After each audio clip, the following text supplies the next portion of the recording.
The train headed for Sunset City will be departing soon. As well, so maybe give it just a little time to group some people. No, it started. We're in. We're here. Sunset City's starting. Welcome everybody. Intro? Did you do the intro? No, we're not doing it. We're not doing animation? No. We're not doing the animation bit? No intros, only men. So dead. All right, well, there goes the fine. intro. We're gonna, Yep, you know, do we're it, gonna do it. talk No, through just- it. It's playing right now. We're just good. We're talking through all of it. Fine. Just We're Yeah, doing. do it. I look plump. That's fine. I didn't make the music, so yeah. Hey, guess what? No one's playing the music. It would be playing the music. You just won't be able to hear it because you're the live host. It's fine. Look, hey, Otherwise, welcome everyone you get it through your desktop. to Okay. Sunset City. I'm gonna do the. They didn't even hear my initial one. I was so proud of myself, but we're gonna do it again, guys. I'm Nick, and with me we also have Cirrus. How you doing, Cirrus? Hi, Nick. This is the first time I actually did speak this time. Yeah, it is. Wayne, It's wonderful. Yeah, hi, what's up? how you doing? I'm doing all right. I got coffee. Gilly, how you doing, buddy? It's raining and my power went out. That's pretty cool. Pup, What? yeah. Guys, we're doing the Spoilercast for Sonic Frontiers finally. Do we not have something to announce at the very least anyways? No. Yeah, Matt and Trey bought Casa Bonita. That was really. I was not expecting that when you texted me yesterday. You're gonna love it. I was just like, Casa Bonita. What about Casa? Just like I did remember the news that it was closed down, but South Park saved it. I thought it was a fake place up until No, I was told otherwise. I knew it was real for years. Like that episode was built based on a real place because it was in Colorado or whatever. But I didn't know it was still open, nor did I know it closed. Oh, that's pretty cool. That's how you do. Guys, we notice people are just showing up in the chat right now. We're still gonna have people yelling at us about spoilers. You know we will. But just as a heads up, we will be talking spoilers. So obviously spoilers. If you haven't played the game yet, just come visit us another day. But we've been Is waiting. the live titled the Spoilercast? Yeah. Yeah. Well, you'd have to be pretty dense to come to a thing called the Spoilercast and then complain about spoilers. How long have you been hosting stuff on YouTube? You know how this goes. Yeah, man. Yeah, I'm just saying, like, if they're I complaining did about it now, they're just dense. That's just Actually, no two ways about it. I did want to mention something very important. We actually got tagged by Way Past Yule Kid. There's an open storefront with some Klonoa merch, including the Klonoa hat and some plushies and some charms. Oh, cool. Is it on like 95% clearance? Because nobody. Gonna hurt me like that right now, Gilly? This early in the morning? At 2, Gilly? I gotta say, I am also not impressed by your behavior, Gilly. Drown you. I feel like this is gonna have to be the first Sunset City meeting about Gilly. I'm gonna drown you in the harbor next to the gate. What do you mean the first one Are you about not- Gilly? Have you not heard just how Gilly's sense of humor is like? You're just gonna yell at Pup. Klonoa's dead. Did you? Yeah, but were you not also there for the meetings about whether or not Gilly should be a member of the show? No, we were Good thing talking I'm about not. I was you there the for whole none time. of those. Yeah, he's always been. Oh, Nick, speaking- Nick, did you see Anthony's video? His Klonoa joke in there? Which was Frontiers video? Yeah. I've been trying to hold off on any Frontier videos until I'm done with this horribly long one. If you like my joke just now, you should watch his video. All right. Okay. I did. Also, we do have one other big update to share today. Yeah. Yeah, we do. Go Yeah. ahead. So, you What want is me it to do then? it? Yes. Yeah, go ahead. All do right, all right. So, fans have been talking about this. The people in the community have mentioned that we've had one person in particular as a guest on this show many a time, and we thought it was finally time to just touch base with him and make him an official part of the cast. Everybody, welcome, Channel Pup. Yeah. It's finally Everyone. time for you to be part of the show, man. There are Attaboy. finally 4 Against key all members. of my protestations, Absolutely. we now have our 3rd key member. finally all 3 of them. Finally, all 3 of them. This feels much more like a bully circle than it did at rehearsal, and I got to admit, I'm not very happy about it. It's because I did the announcement this time. Look, you're gonna how I develop treat a you. fetish from it. It's gonna be okay. It's fine. Yeah, it's fine. I probably just would, casting couch actually. kind of stuff. You know how it is. Well, before we get into the spoilers itself, I think the only bit of news I can think of specifically Sonic related is now you can play the game with a little Santa hat and jacket on, which is pretty cute. And he can what on him? I wasn't gonna say it, and I was trying to hold back. Well, as you can Leave it to tell, Wayne. this is Wild obviously a card reference to Santa Claus from the Christmas Blast. And Gilly, what are you eating there, buddy? What is going This on? is obvious. What This you is got there? What? obviously a reference What you got to. there, buddy? What do I got? Where?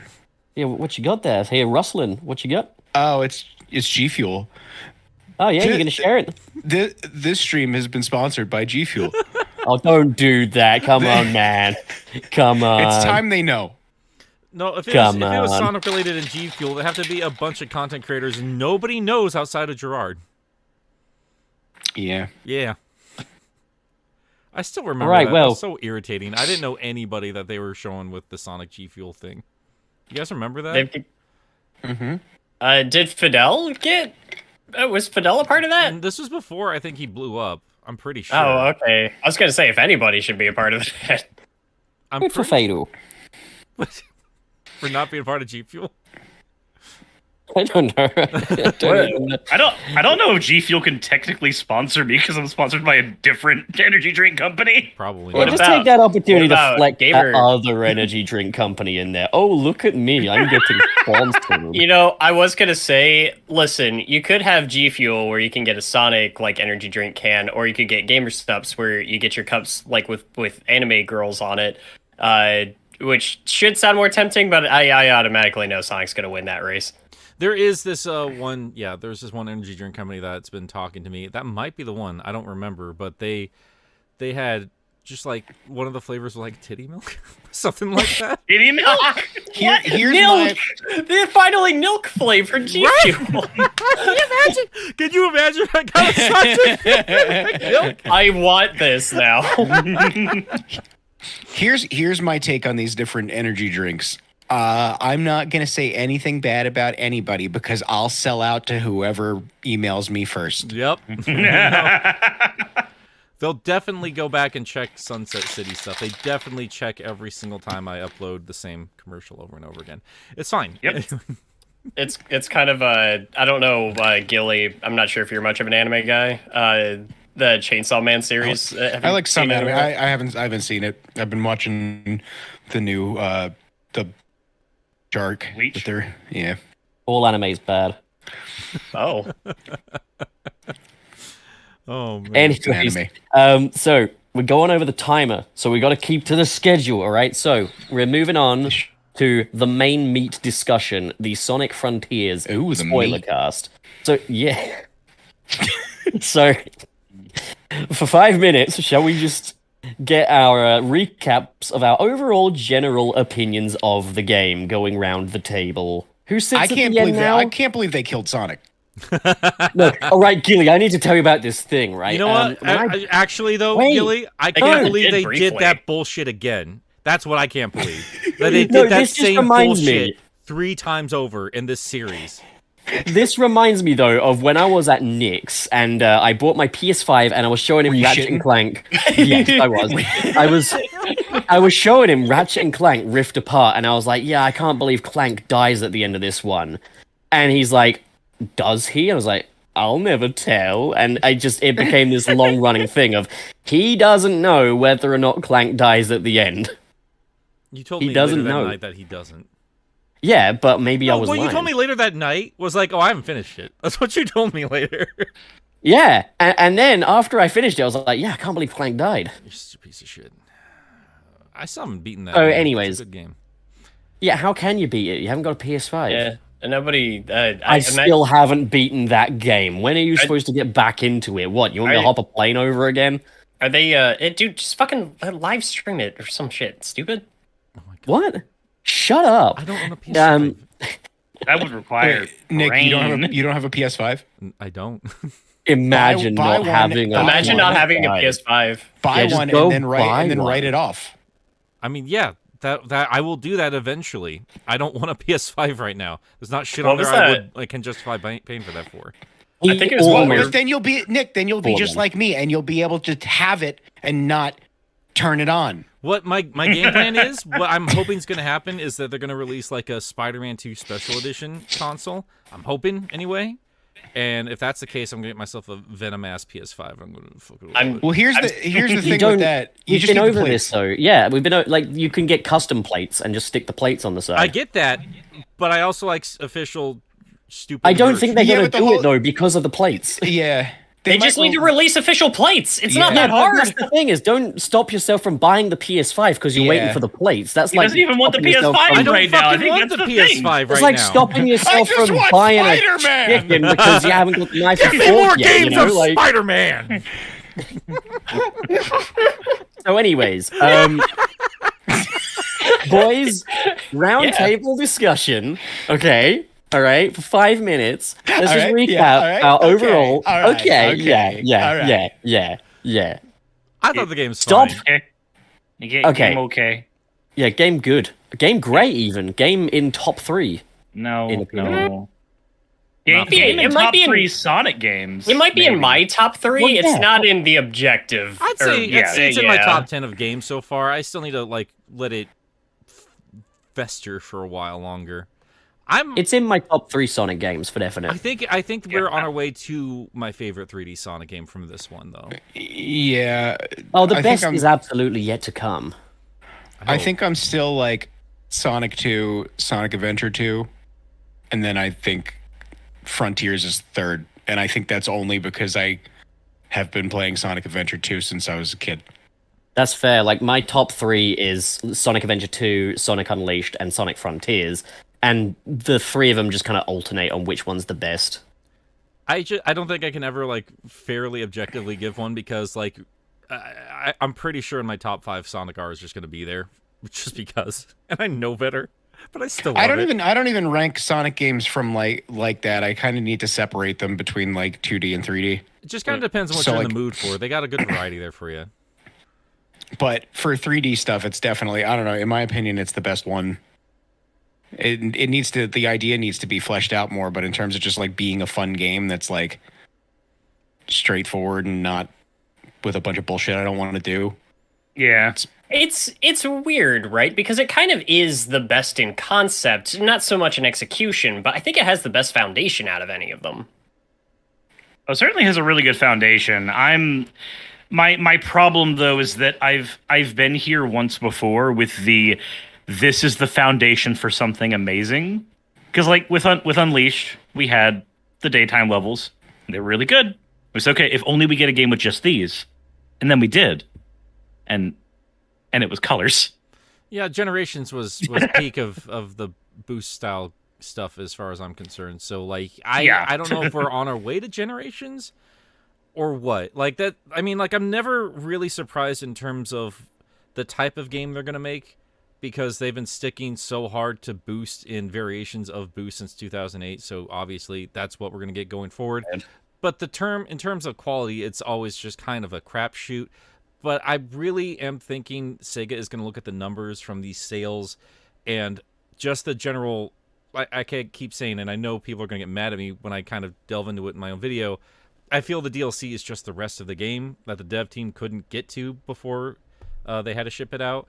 But like, if they keep on track in terms of like, hey, we're going to keep putting money towards Sonic like we fucking should, and we're going to put good faith into just this project itself. We believe in this project, and we're going to let our player base play it for free, all these updates.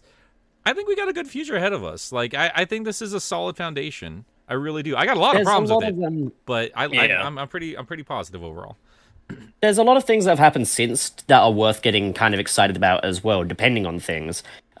Because we've seen like job listings for asset development and other things that suggest that Sega are expanding the Sonic team a bit. the other possibility is that the other guys all just left and they're trying to refill their roles. But like, you know, it is interesting because I mean the obvious joke that I think I saw a lot of people making was, especially with like added characters being able to be played, was it's Sonic Frontiers and Knuckles. Hold on 1 second. Yeah. It really does kind of feel like that though, where it is like this is kind of like what they wanted to do with the rest of it. Before, you know, time, money, you know, outside circumstances. We're not behind the scenes. It's probably going to be a while before we know exactly everything that went down during the development of this title. I look forward to the day where we just get that story. I think it's going to be years before we get that story. I don't think it's going to be that long. You know? I mean, the other thing I'm thinking is it's not going to be a year before. Well, anyways, the main kind of thing that I'm wondering is that DLC going to bring us a new island? Because if it does, then I would give credence to this is what we wanted to add to the game, but couldn't. If it's not a new island, then I don't think so. I think it's just I don't think that it will give us a new island. I disagree. I completely disagree with that. I feel like this game was developed with 3 islands. Yeah, no, I feel like if there was a brand new island, that's paid DLC. Like, that would be shit you make after you're done with the rest of the game. That's the kind of thing I would think so, but it's I don't know. Like, I can't really say for sure, but I think they wanted to have another island. I don't necessarily. I think they just wanted to do more with the islands they have. Like, you've seen like just all the.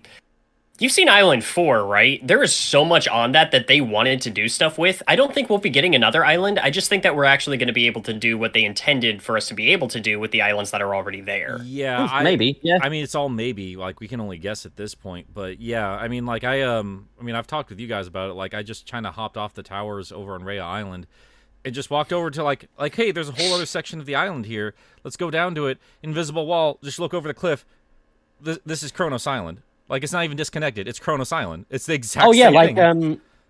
In fact, I've got a video coming up tonight on Sonic Frontiers mods where I play one which is a supersonic mod which allows to fly, and I flew over the boundary from one of the big towers, and I was able to just explore Kronos Island from Rhea Island. Oh, and it's like it's literally Boundary Break. Shut up! It's literally the Enough with your references. I don't get. It's literally just flying over the boundary. Wait, what? Break? What? I don't. He's from the UK. Yeah. You should check out Boundary Break. I think you would enjoy it. It's a YouTube. It's like a YouTuber. Yeah. Yes. Okay. Yeah. I'll send it to you later. Continue. I mean, listen, like, you know, I only really follow like a handful of like gaming YouTubers, but like we all okay, so he basically takes the camera anywhere we want. Yeah. I get it though. We all have circles. There's plenty of famous YouTubers that I am not familiar with. Oh yeah, absolutely. Connor. He's like, what the fuck is an Arlo? I thought that was Cookie Monster. At the end of the day, I didn't know who Arlo was until the controversy with Sonic Movie 2. Nobody knew me until I put on the Muppet.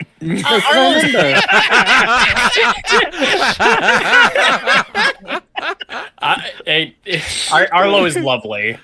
It's just like... Oh, yeah, no, it's fine. Like, I saw his response video as well, and I was like, yeah, that makes you think a lot, doesn't it? You literally met him. It really makes you think about this. I know I've met Arlo. I don't need you to tell me. What am I saying that's contradicting that I've met Arlo? You guys met Arlo? Yeah, dude. Yeah, we met Arlo. We met Arlo at what's it called? The Retro Gaming. Come to Portland, you dork. Oh God, I want to meet Arlo. God damn it. Oh yeah, he's super chill. Yeah, I bet. But what was I saying? But you were talking about the supersonic mod where you could actually you were going. Yeah, you can literally go. Yeah, you can go to Kronos. It's fully interactable. You don't just fall through the floor or anything. You can still go on the little upside down pyramid thingy, and a lot of it is still functional, but they've just removed things like dash pads, rails, and other bits. Oh, interesting. So it's a completely separate instance of the island. Yeah. Interesting. It still has to load it up though, weirdly. Well, I mean, that's a lot of polygons there. It's gonna have to load that shit up. Yeah, it's No, I find it.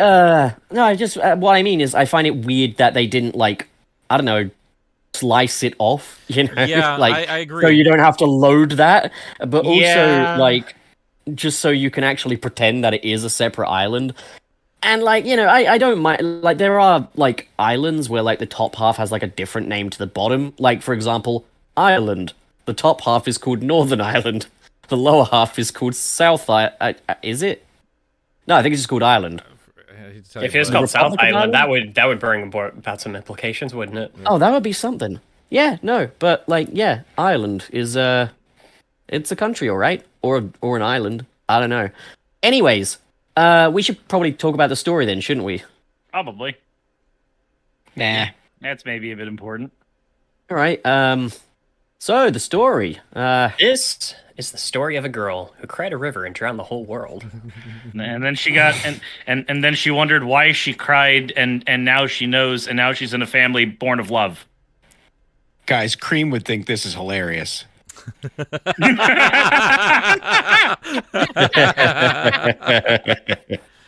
Oh my god. I don't What? get it. Well, you're just talking about all the references in Sonic Frontier. Hey Lois, remember the time we were on the space colony arc? I'm gonna be honest. So like the remember the time jokes, I do think they're funny, but I'm just gonna go ahead and say like I didn't really notice them all that much while playing through the game. Oh, I noticed. I them. did. I did, but I didn't definitely- like. It wasn't didn't until hate it. people started. It wasn't until people started memeing on it on fucking Twitter that like I actually started to be like, okay, maybe there's a lot. And then like as I was watching the game get played through again, I'm just like, no, there's really not that much of this. I noticed them while I was playing, but there was only one of them that just kind of felt a little shoehorned. Actually, there were two in particular that felt a little shoehorned in. One was him talking about the Mystic Ruins with the waterfalls, which even me being such a It's SA1 water, dude. shill, yeah, even me being an SA1 shill, like that felt a little off. But the second one was them talking about like, oh wow, like that laser packed as much power as Dark Gaia. Easily. That one- No, but you I was guys like, are that just- wasn't natural dialogue. But you're It's just, just- it all- talking about the actual stuff that you're forced to listen to. If you stand around, there's so Yeah. much more. Like when he's in the desert, he's like, But you're "Ooh, not this supposed to hear reminds all of me. This reminds me of the curry in Shamar. I'll have to go back one day." It's just like- it seemed like forced a little bit. Like I didn't like care. It's not like I'm like this sucks. But Yeah. it seems like they did a lot of adding those lines in a forced way to be like, hey guys, these are the things that are canon. Just These so are you know, the this things is- you thought we forgot. Yeah. But I mean, like, it would be so cool if there were super emeralds. Too bad there aren't. Well, It's almost like here's- this was the perfect fucking game to do that shit, and I'm Here's- still upset about Here's it. the thing. Here's what I keep thinking about. I think we are not done with that particular idea. I think, hopefully, unless they really did just like, oh no, like you're supposed to just imply everything from the rest of these guys going off to the Master Emerald. Like, you can't just leave it at like, oh, Master Emerald was already on Earth, and the Chaos Emeralds are from space. Like, you need to do more than that. Like, everything I'm And they seeing is just, like leading to like we're going to Angel Island. Like, there's nothing like my brain's like, and it's dead set on bias for this, right? But like we're going to fucking Angel Island. We're going to the open world Angel no, Island. that's gonna happen. It's gonna It's literally gonna be in the next game. They'll be like, legend foretold that if you bought the Chaos Emeralds to the Master Emerald, they come together. Go just have a good time, and nothing else happens, and it's a lot of fun. We need to find the Black Star Chaos Emeralds. I think just more in line with Sonic the Hedgehog Just Grand get Tour, that. Grand Tour. Take it to the Grand Tour, Grand Tour. and you have to play classic Sonic the whole time. Yep. It would just be so funny to see them go to Hedgehog, like we're just a child. to just bury this piece of continuity. Just have him be like, nothing's more powerful than Supersonic, and he just looks into the game like nothing. Well, No, god damn it. I mean, like, I want to get back into like the Chaos Emerald and shit. I think that's going to be important. It's going to be a hefty part of the conversation. But just in terms of the references, Yeah. I mean, like, I'm of two minds of it. I like that they're saying like they're obviously saying like all this stuff matters. I guess my issue is like how it's presented. is an issue, and I think it's pretty telltale. Like the problem's going to be budget more than anything else. Like I wonder if Cream and Sticks from Sonic Boom are yeah, free. like the way you want to surprise a fan about Tangle and Sticks is show us Tangle and Sticks. I mean, yeah, we're still going to be happy to see them eventually in the future, but like it's more than it needs to be more than a name drop. And I also feel like they could have been a little bit more subtle with some of the things they were doing, and maybe that's just part of my job.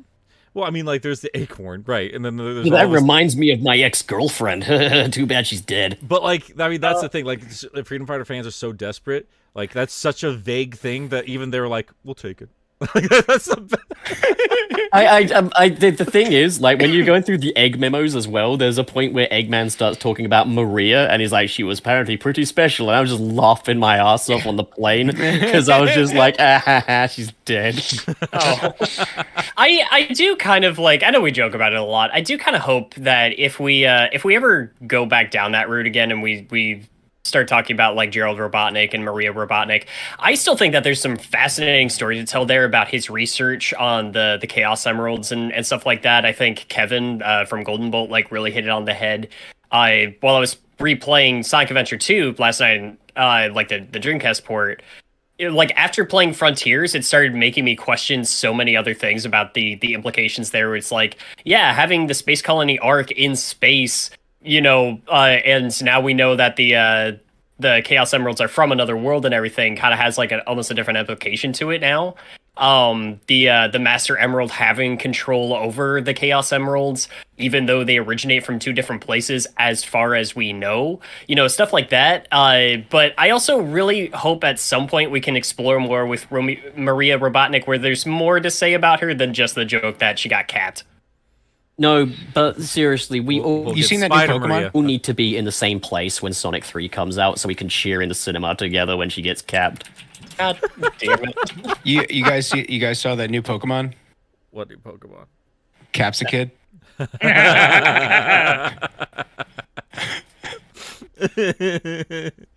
Oh God, we're gonna have so much fun when that movie comes out. But yeah, right. I couldn't believe it. Is that a real Pokemon name? Yeah, it's in the new one, Capsicid. And it's spelled exactly like that. It's Capsicid. Man, I haven't even touched the new Pokemon games, but now I'm curious. Got some Sunset City fans over at Game Freaks while I'm here. Something I did want to note is right. So I think it is worth getting kind of back on track. Is that I think that. Shut up, Gilly. I think that... Stop snickering. I think that Ian... Alright, I can just sit here and wait for you to stop snickering, man. Yeah, maybe if you just shut the fuck up for once. Oh, damn. Jesus Christ. Ow. Okay. Two meetings about Gilly. Ian Flynn, alright? I get the jokes. I find them all very, very funny. Like, the jokes about, like, Sonic Adventure, where he just sees Tails, is like, oh, Tails! And it just cuts to like Sonic 2. It's really funny.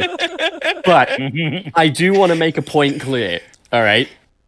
While I'm laughing, all right, if you send me back to Pontac and Graf, I will end you, Sega.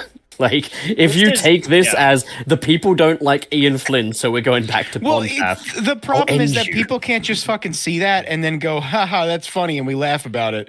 And be like, yeah, it is a little on the nose.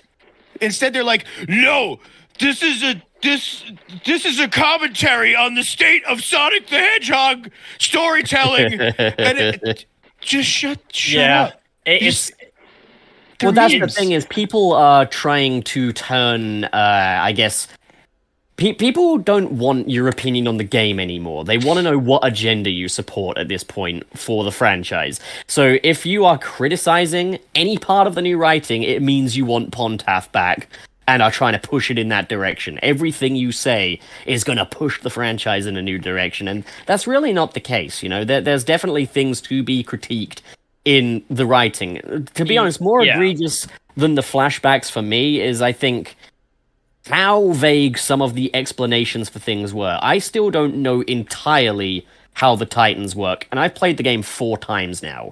I don't quite get it, because it's like, okay, they're piloted by the Ancients. Is Sonic committing murder here? And who's he talking to when he's flying into space with Sage and the Supreme? And he's like, he took your world, he took your lives. I think- he's gonna do it again. So- And he's talking directly to the ancients, but it's like, is Sage not piloting that? And like, how does that work?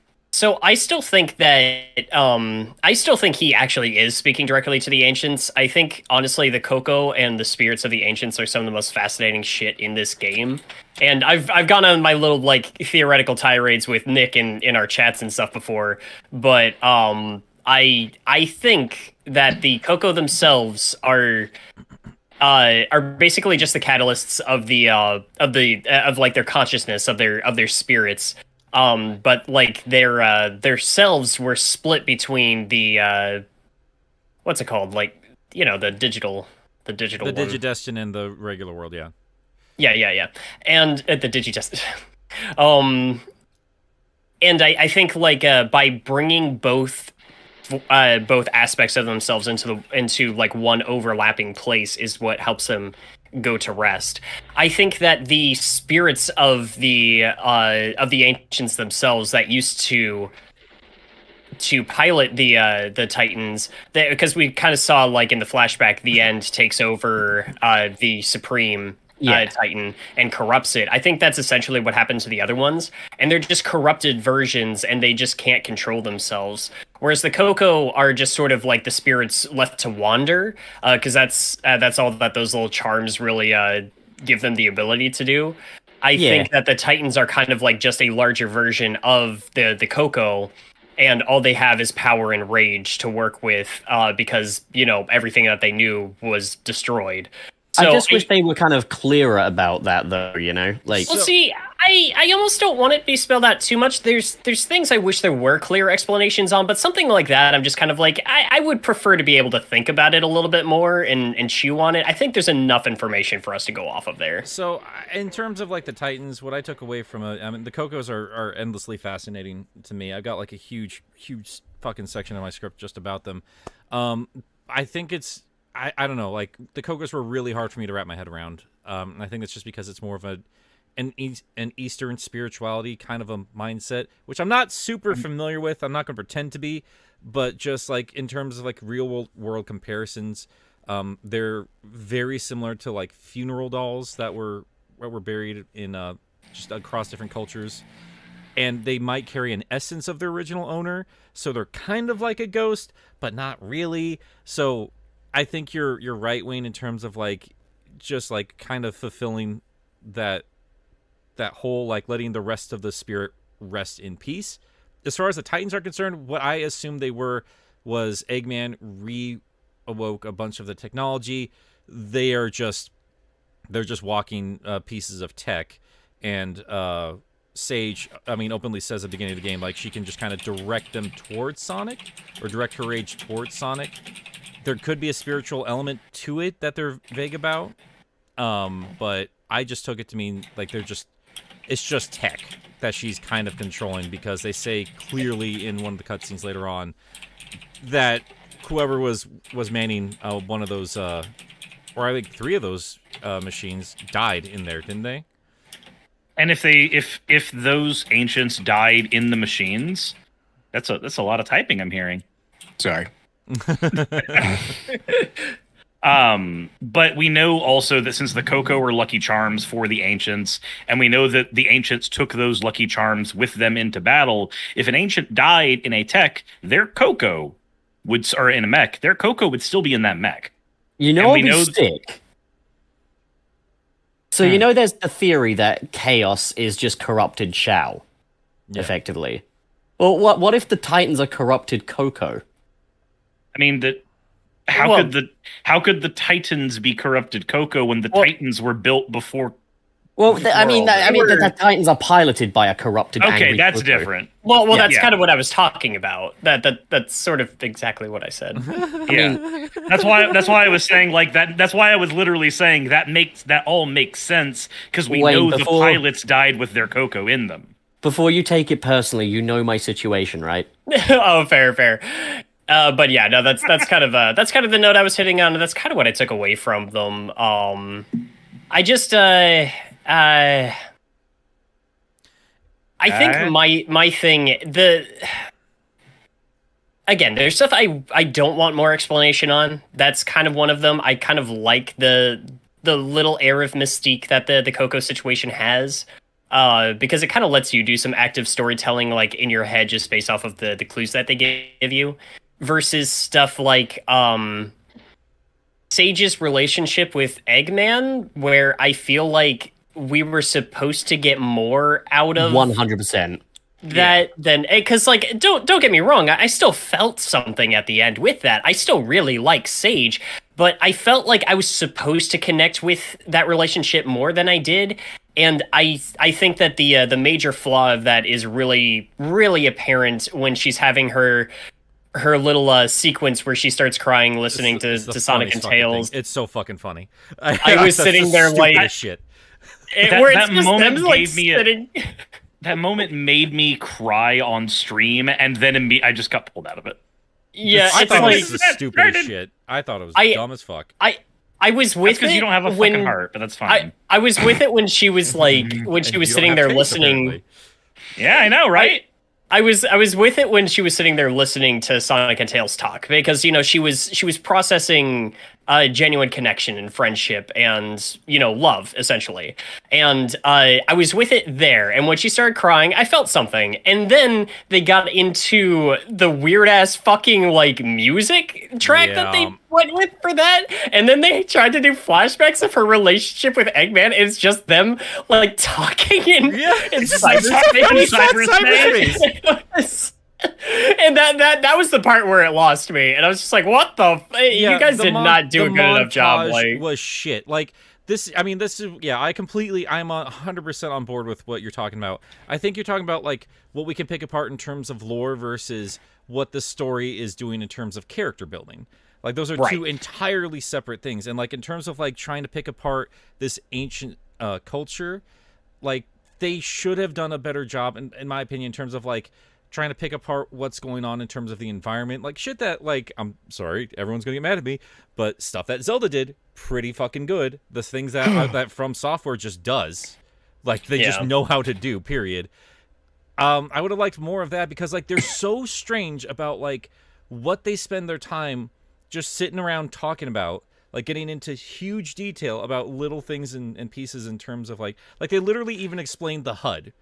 Like, the HUD is canon to what's happening in the fucking game. Like, Sonic can see the map in his brain. But, like, but then they just take, like, all this incredibly important shit in terms of, like, this relationship between Sage and Eggman, and they dump it in a pond. It's ridiculous. It's also worth noting, that is not how you do immersion. Like, explaining why the HUD exists. That is a complete failure in, like, how to do immersion 101. It can work. I've seen Metal Gear Solid do something similar, but it didn't have the same flavor here. I apologize if I'm taking up a lot of the air today, but no, it's welcome. Yesterday, I think the Sonic the Hedgehog like Twitter account uploaded a picture. I don't know if you guys got a chance to see it, but it was like it was like a cute little Christmas picture, and it was Eggman like working on his computer, and he was like coding her like little shoes as a Christmas present. Give me something like that to help connect me with their relationship. I feel like if instead of getting the flashback sequence of cyberspace when that music started playing, we instead got a montage of Eggman creating Sage. Like if we got something like that, yes, that would have felt really, really good. The closest thing we have to that is the final moments of creating Sage in the IDW comics. I mean, also, in like, I'm going to regurgitate something I said in my long review, but I basically, on the subject of the montage, I was initially happy when I saw it, because I was just happy to see the game doing some more cinematic coding convention kind of stuff in there, Like, it's been a very long time since a Sonic game has felt even remotely cinematic, so to see a montage in there was like, okay, that's cool. But something I said is, even if, they couldn't include things like Sage's creation and stuff, because that's more animation time they got to spend. It's the Sonic team, and only 4 people worked on it. If they could, small indie company. Exactly. If they couldn't do that, what they could have done is shown like things like Dr. Eggman being kind of fatherly towards people like Gamma, Metal Sonic, stuff like that, but then juxtapose that with his more abusive side as well, and then follow that up with Sage, suggesting that Sage is aware of how Eggman views his creations.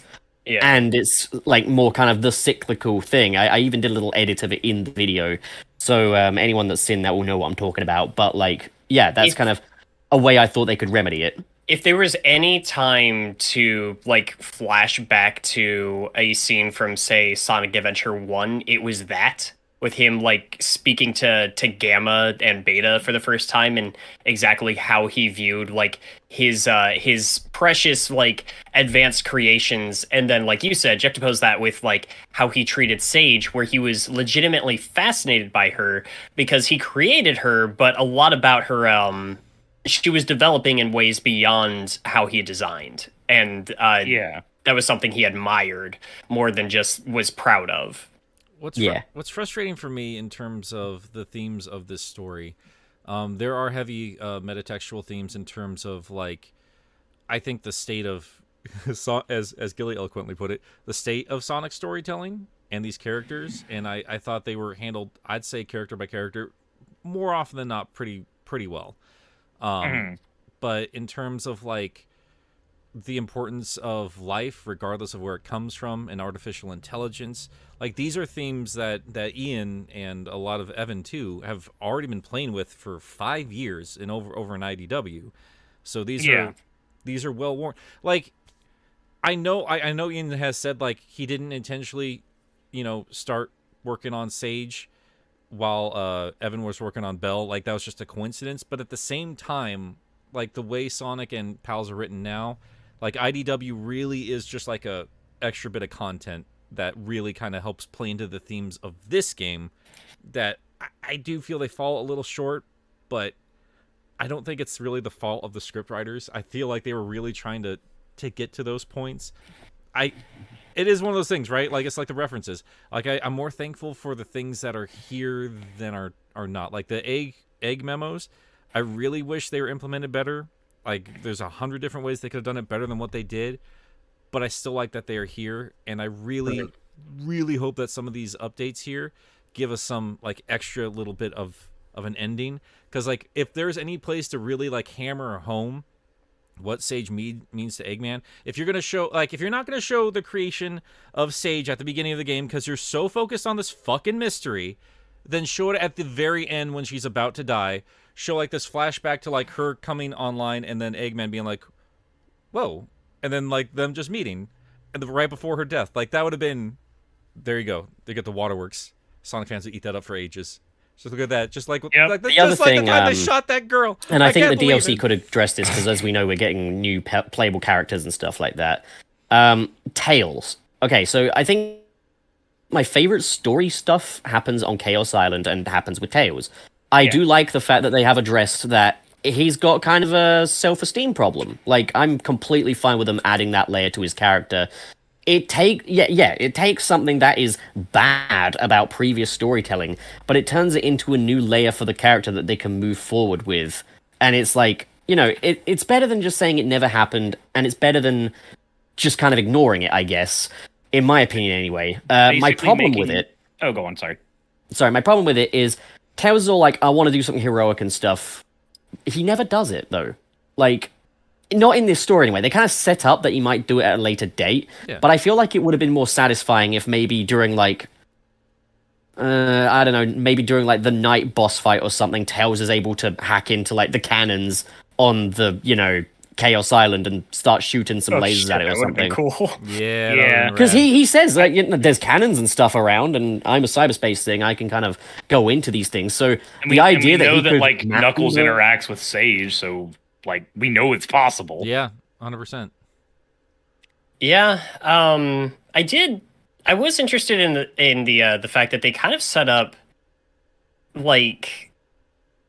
It was interesting for me setting up that each of these characters, like Knuckles, Tails, and Amy, all have moments where they're just like, "Hey, I might be going off on my own for a little bit, like doing my own thing, having my own adventure," and it it was weird because I don't think a Sonic game has ever tried to establish, hey, these mainstay characters might be absent for a while, or if they'll even have the balls to do something like that.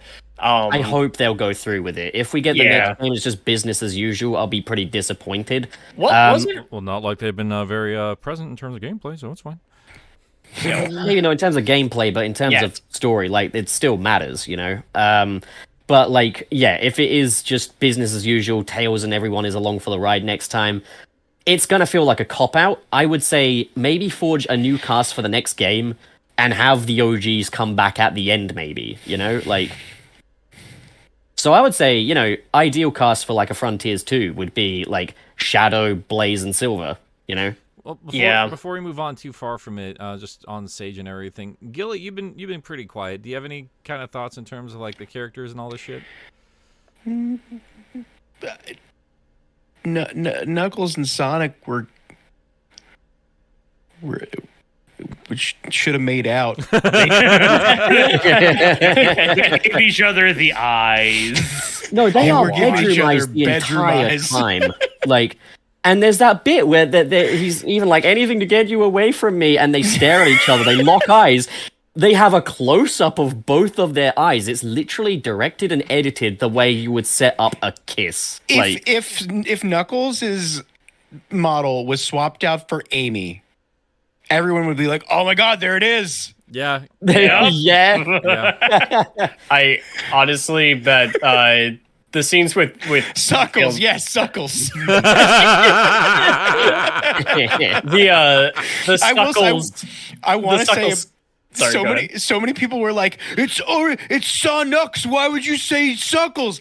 The only reason that it's Sonux, his name isn't Nux.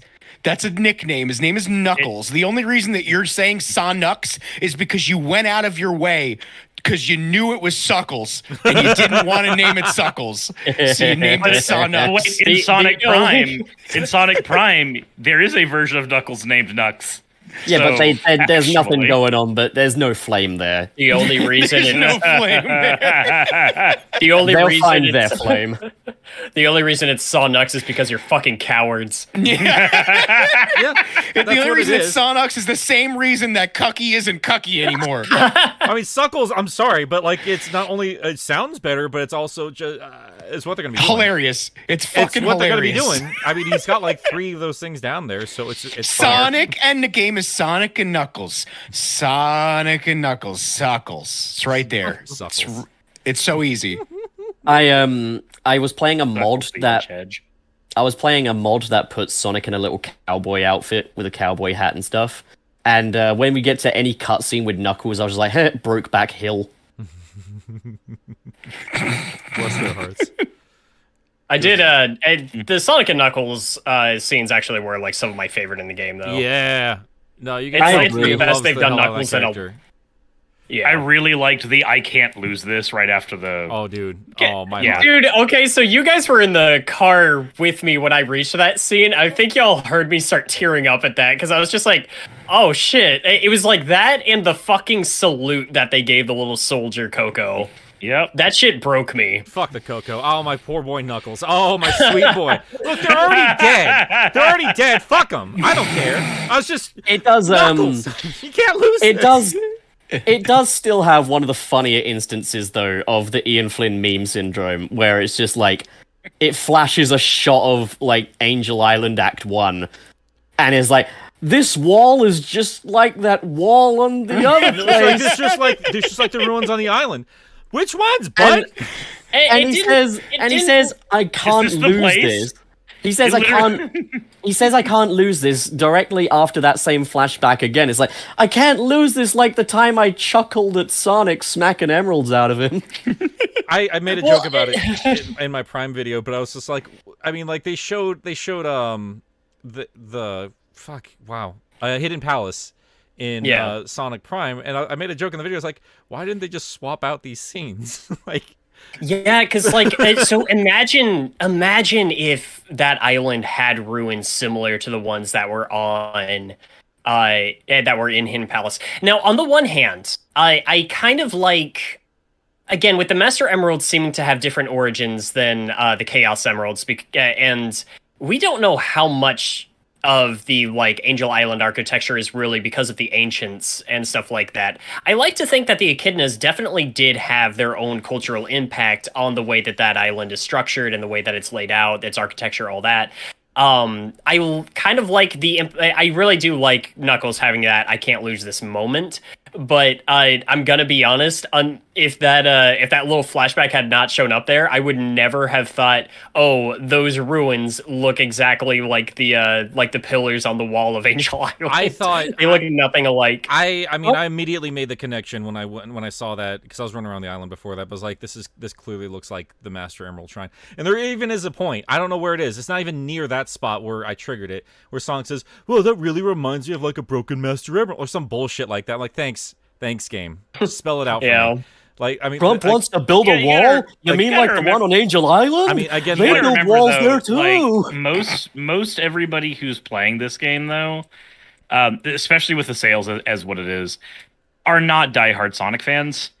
Most, like, there are people like us who overanalyze the games because some of us do it as a job, some of us do it as a hobby, some of us have unhealthy hyperfixations with blue rats, but not everybody who plays Sonic is so hyper focused on the lore that they're going to catch it that easily. I'm okay with that shit. But what does that mean to them then? What it feels like to me is it feels like Flynn was writing this script with a stuck-up university professor sat next to him like, did you remember to cite your resources? Yes, ma'am. Because I can vouch, that's literally what university's like. Like, you breathe, you gotta cite it. He does love his references, to be fair. At the same time, while that's a criticism, it's nowhere near the level of the criticism I would level at, say, Pontaf. So, guys, before you go freaking out, I just want to make that point clear. You're not allowed to have nuance. It's all or nothing. You do not like this one thing Ian Flynn does, therefore you like Pontaf. Something I wanted to point out, though, I do think that showing the screenshot, that specific one, was intentional. I think they probably... I'm sure the conversation was had, like, should we show Hidden Palace? I think they intentionally did not show it. Either to be like, well, I don't want to bother fucking explaining the Super Emeralds if they're never going to show up, or maybe they're saving that shit for later. I don't know, but I feel like they very intentionally just showed the opening screenshot of the game when I think they knew, like, we could have done a better job of presenting this. I did want to ask you, Nick, because I feel like you're probably the person in this cast that feels as strongly about Three Knuckles as I do. I kind of felt like while seeing that, I didn't mind that there was a flashback screen to that so much. Even being a nostalgic fuck like I am, I kind of would have preferred to have seen them recreate that scene in the style of Sonic Frontiers and like show it like from that side perspective, but like, you know, with these models and stuff like that, and remake that shot of Angel Island. I get that's a lot of work. I kind of would have preferred that, but maybe because it was in such a drastically different style, maybe they figured people wouldn't recognize it. I don't think that was it at all. I think it's budget. I think it's purely budget, dude. Like we'd finally... Yeah, I would have preferred that, though. Oh, 100%. But then people would be like, wait a minute, Classic Sonic's in the game. What? Yeah, that'll be fine. Yeah, but, to be honest, I would be fine with a cameo from Classic Sonic. Like, what's up, Gilly? I'm tired. Yeah. I'm tired of them being separate characters that interact, but they don't have... I kind of don't think they are anymore, at least. I think this game kind of solidifies the fact that it is Sonic from the past. Because like, I mean, that's why that screenshot's so important, yeah. Yeah. It didn't even make sense before anyway, and they couldn't get the story straight. First, it's like, oh, you're from a different time. Oh, you're from a different dimension. I mean, yeah, that comes from being part of Pontac and Graf's very sloppy writing. Fortunately, Avengers Endgame has the definitive answer to that. It's a divergent timeline. There you go, boom. So he was still Classic Sonic when he was a kid, but then that Classic Sonic went on and took on a life of his own, and he's in a different dimension. I hate that. That's us doing the writing for them, kind of a thing. It is, but thanks to Avengers Endgame for that. I kind of hate Avengers Endgame getting the credit for that because I've seen like divergent timelines explained in ways that actually make fucking sense in other media. I've watched way Dragon Ball. Have you watched Dragon Ball? Have you watched Endgame is something I've actually watched. Steins So Gate. I'm not going to. It doesn't have Iron Man in it. Steins Gate is literally the best Yeah. explanation on time travel and diverging timelines you will ever see. But does it have neither- Iron Man in it? Neither the MCU doesn't either. Not anymore. That's why Phase 4 sucked. No, but you know what I'm saying. You know what I'm getting at here. Shut up, Wayne. You I mean, we've had this pseudo-intellectual discussion before, nerd. but like, I mean, even those rules don't follow Sonic's established time travel rules that we've had in 2 previous games. So, What can time say- travel rules? There are no time travel rules. Sonic 06. Sonic 06, it's a closed loop. Well, then again, that game didn't even follow its own fucking rules, so Yeah, it's fuck not everything. even. It's literally not even canon. But it's literally also canon because we have silver. It doesn't make any goddamn sense. See, I told you. I Rivals. told Oh you. yeah, You'd and give they yourself a mentioned headache. and they mentioned sticks. So Yeah, there was that Sticks out for too. Sticks, I guess. Sticks is canon to the main I timeline love now. that- You can thank me for that, by Puppet's the way, gotten guys. so many victories. Like, let's be real here. All right? Like, here's a terrifying thing. I'm ruining some of my script right now, by the way, but, like, this joke's too good. But I was like, oh my fucking god. B theory is more likely to happen than Sally Acorn at this point. Like, there are real Actual fucking bees on there an are island. real bees in this game, and they're not digital space. They're a part of the main fucking island. So there are charming bees, and then there are regular bees. All I'm Fuck. saying is that There's Ian more to Flynn knows about B theory. He does. And here's the thing, all right? This isn't exact wording, but it's as close as I can muster.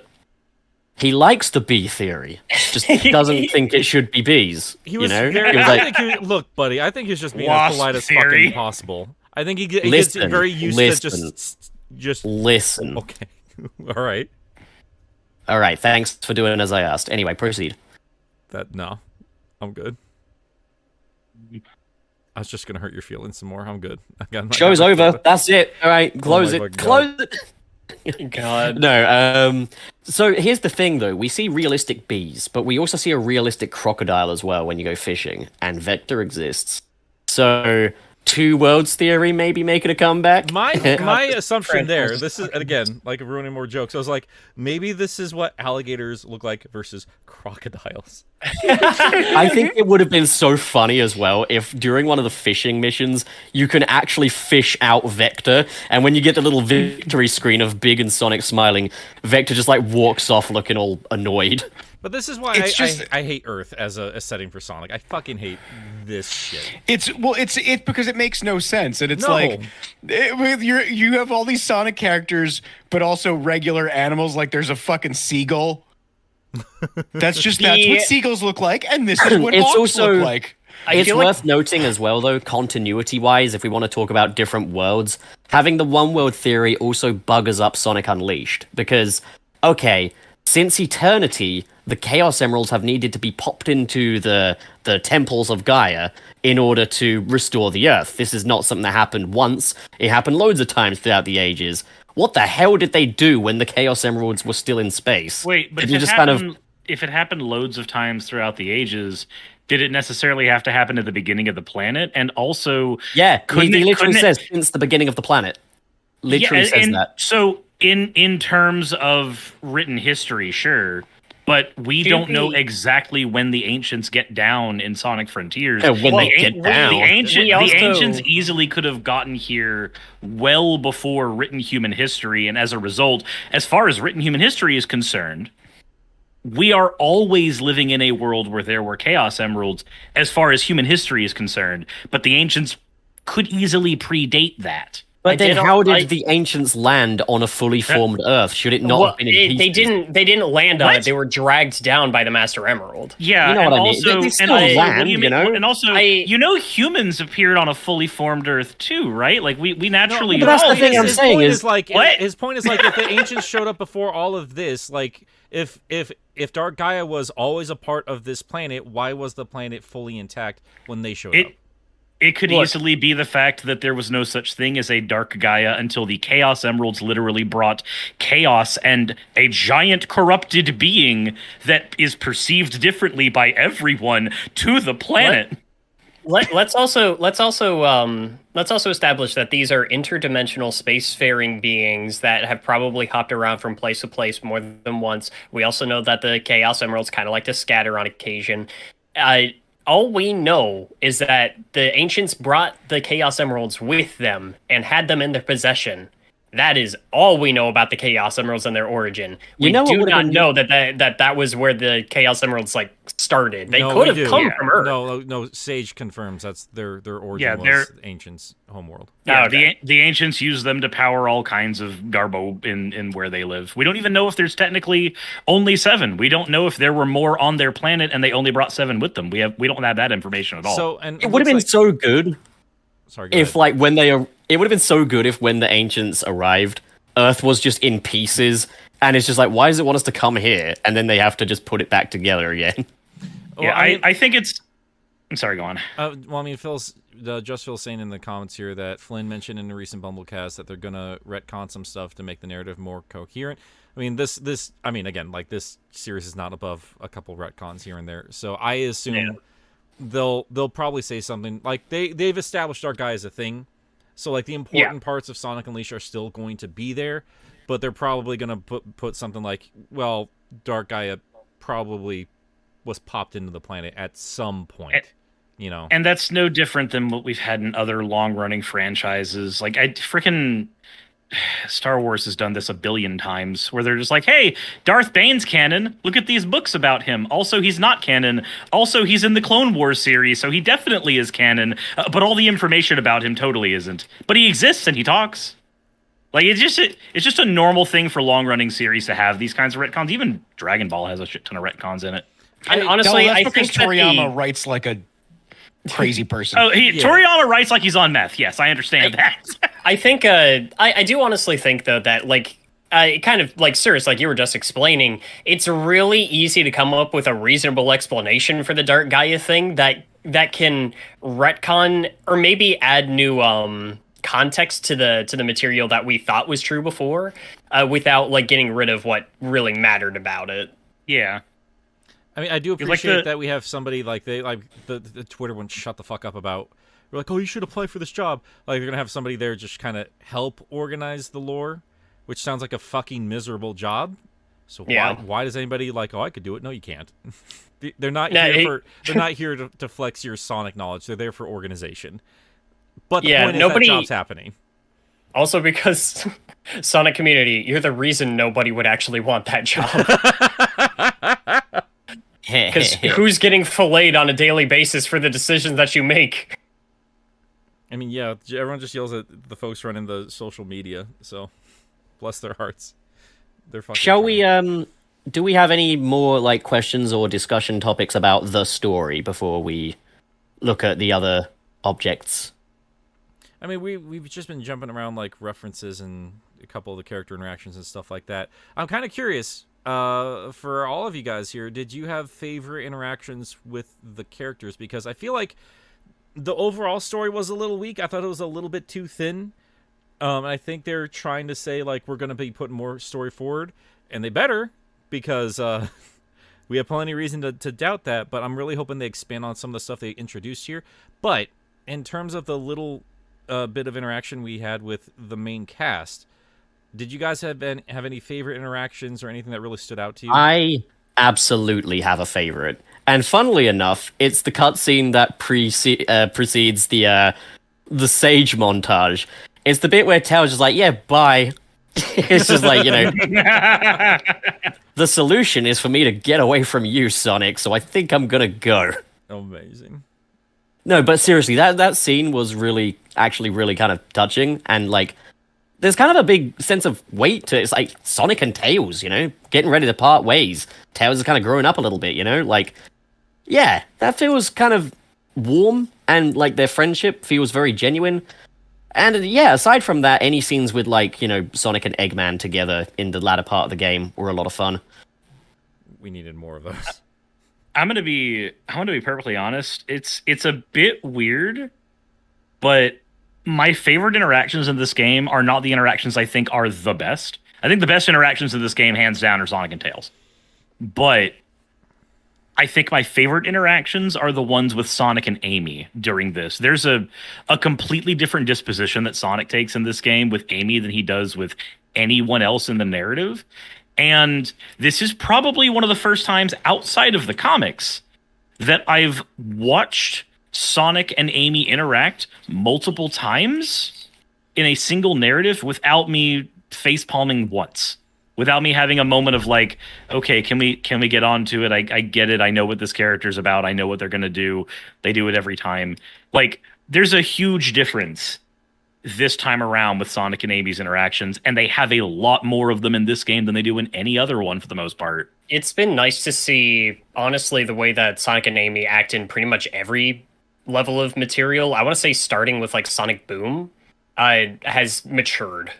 Yeah, and that's the thing that I enjoy about watching current Amy right now. I know in IDW there was a bit of an issue of like Amy's kind of a consolidation of different character types to make up for them not existing anymore.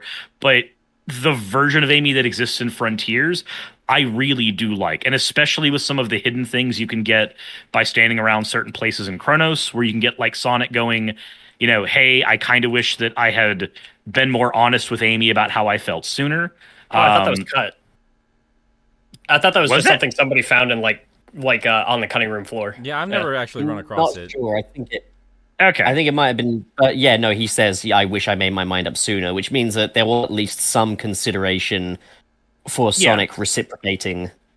Yeah, there feelings. was still something in the narrative planned at. It was ditched as soon as they saw the animations for Sonic and Knuckles. I like to think that's the reason. But like stuff like that, whether it's on the cutting room floor or not, I'm not super concerned. It existing at all, it being considered as part of the design process at all, is enough to make me appreciate the relationship those two characters have in a way that I have literally never been able to appreciate. I have never once given a crap about Sonic and Amy as a potential relationship. I've never liked their interactions in Sonic media that much up until the point where this game came out and started giving us a mature Amy who has kind of moved past Sonic. Like, that version of the character I like. I didn't take away from that like she was moving on past Sonic.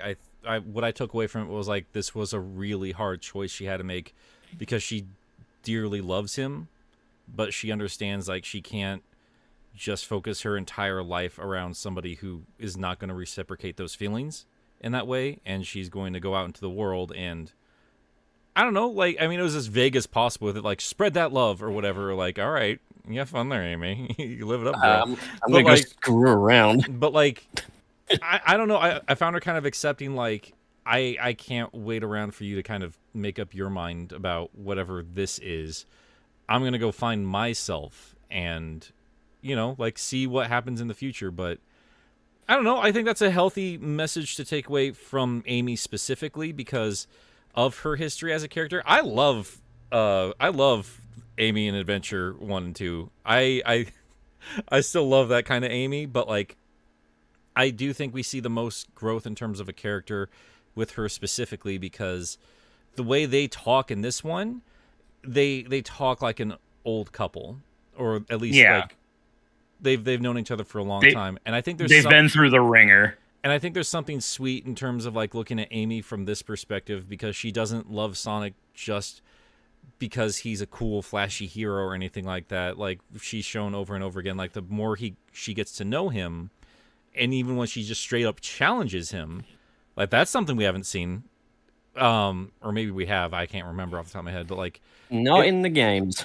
It was really cool to see them argue, and it was just really cool to see Amy being like, I mean, she's more mature, she's finding herself more, but she still loves him for who he is, but still accepts like, yeah, I've got more life to live, and it can't just revolve around you. And I thought that was a really healthy, bittersweet story to tell for her. And obviously they could come back to it down the road. She's not leaving the franchise, but I don't know. I thought that was Yeah. pretty brave. So yeah. Yeah, I mean the takeaway I got from it was not that, like, I agree with you that it's not that she doesn't still love Sonic or still care for him. My takeaway was, I guess we kind of end up agreeing on this one just for different reasons.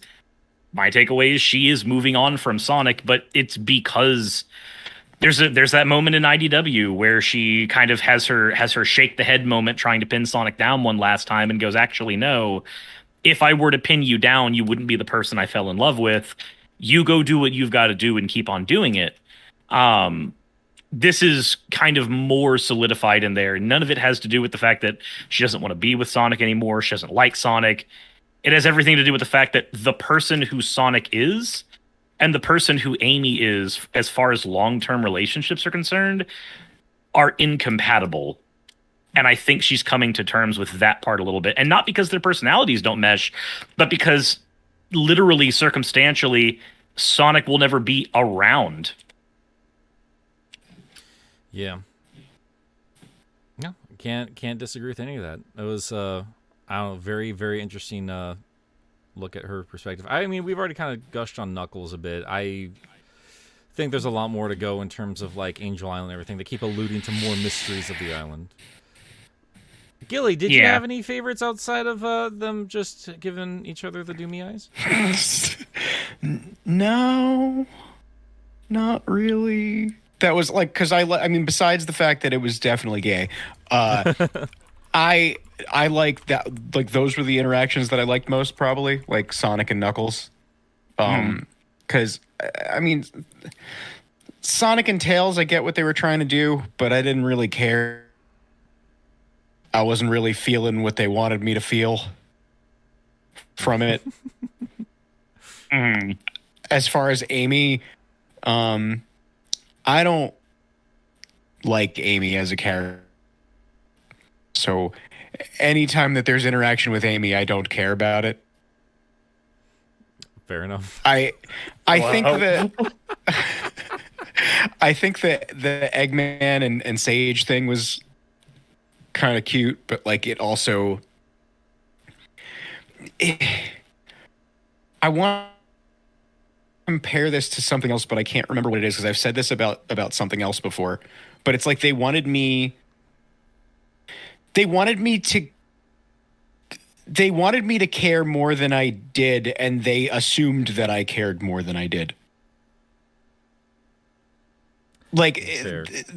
the narrative, like the whole, like the back and forth between Eggman and Sage, and also what comes of all that, kind of like it's narrated in a way that would make sense if the game had spent more time fleshing it out. 100% agree with that. Yeah. Wait, what'd you say? I 100% agree.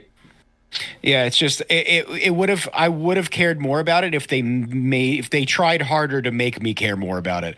But it's like by the end of the game they were like, "You care about this, right? Look at this. Isn't this sad?"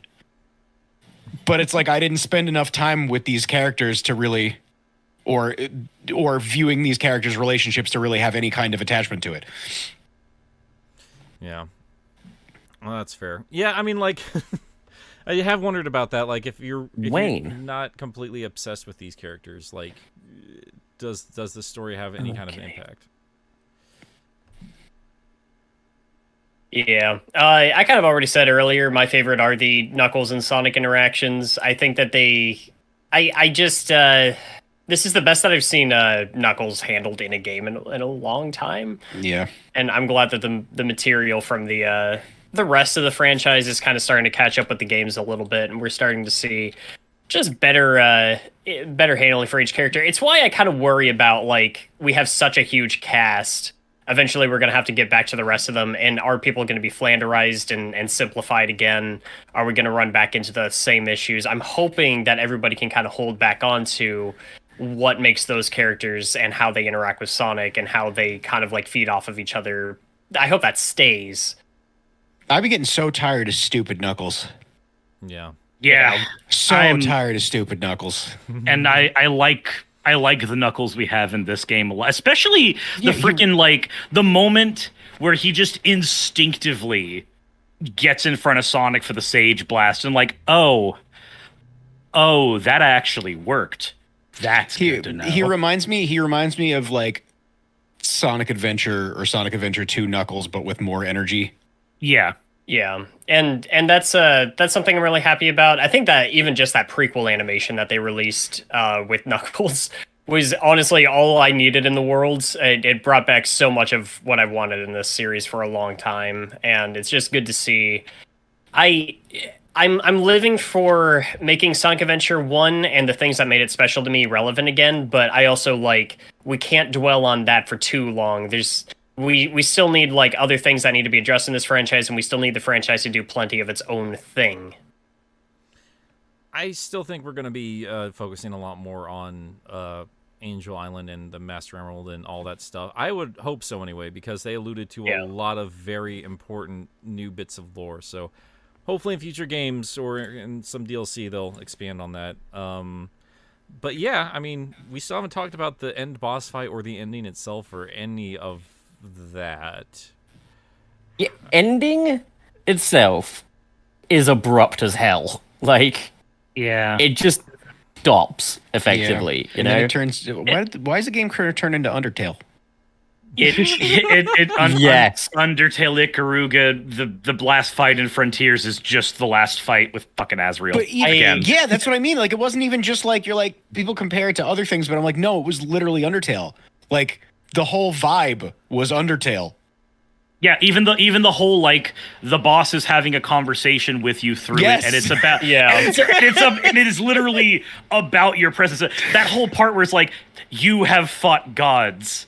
They were finite. I am different. That was the one point where I was just like, all right, Ian, calm the fuck down. Dial it back a little He bit. looks into the camera and says, I am infinite. It felt like Tell Don't Show the boss battle. Yeah. Where God, I cannot explain the level of that ruined my fucking day. When I got to that.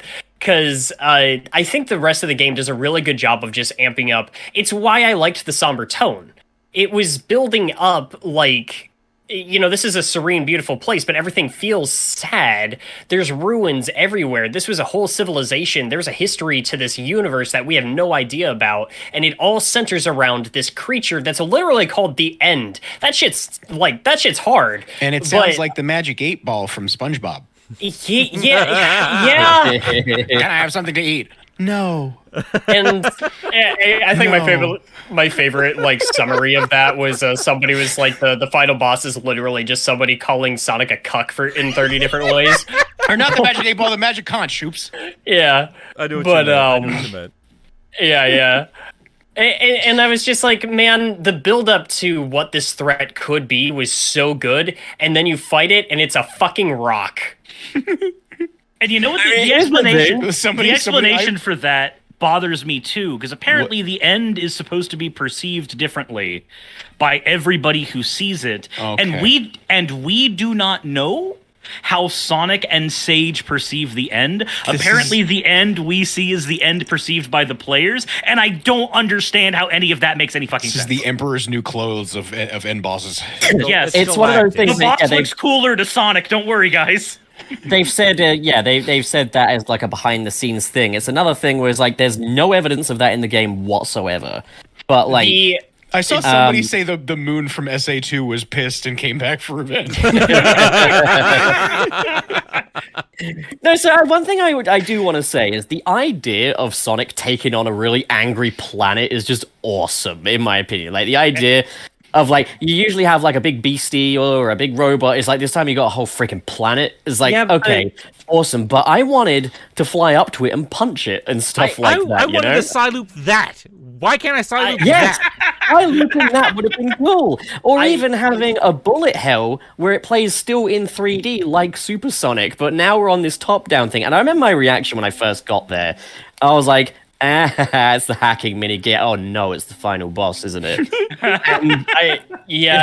That's my endless disappointment where we have a franchise that has something as fucking awesome as Perfect Chaos, which has direct ties to this game, by the way.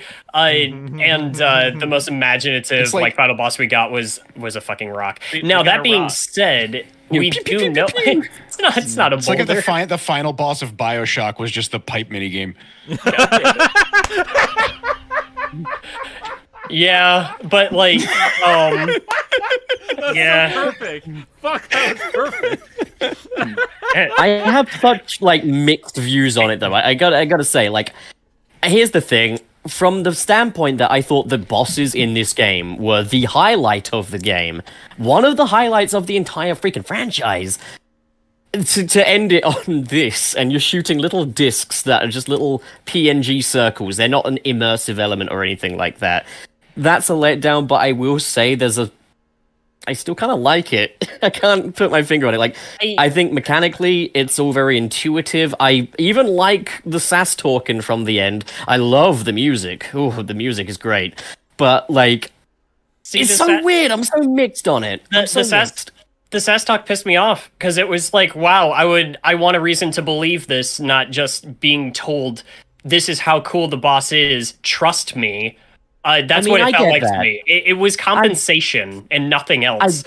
I get that, but there's a point where it's just like countless stars, countless worlds, countless lives, all brought to neutrality. I'm like, that's kind of cool. That's quite a cool line. I was like, I kind of like that. It's cool speech, but it should have been in a fucking speech being spoken to us about a character, not a catalyst, a fucking character that we could actually care about. Okay, but also, no matter what form I take, the end comes for you all. Here's my problem.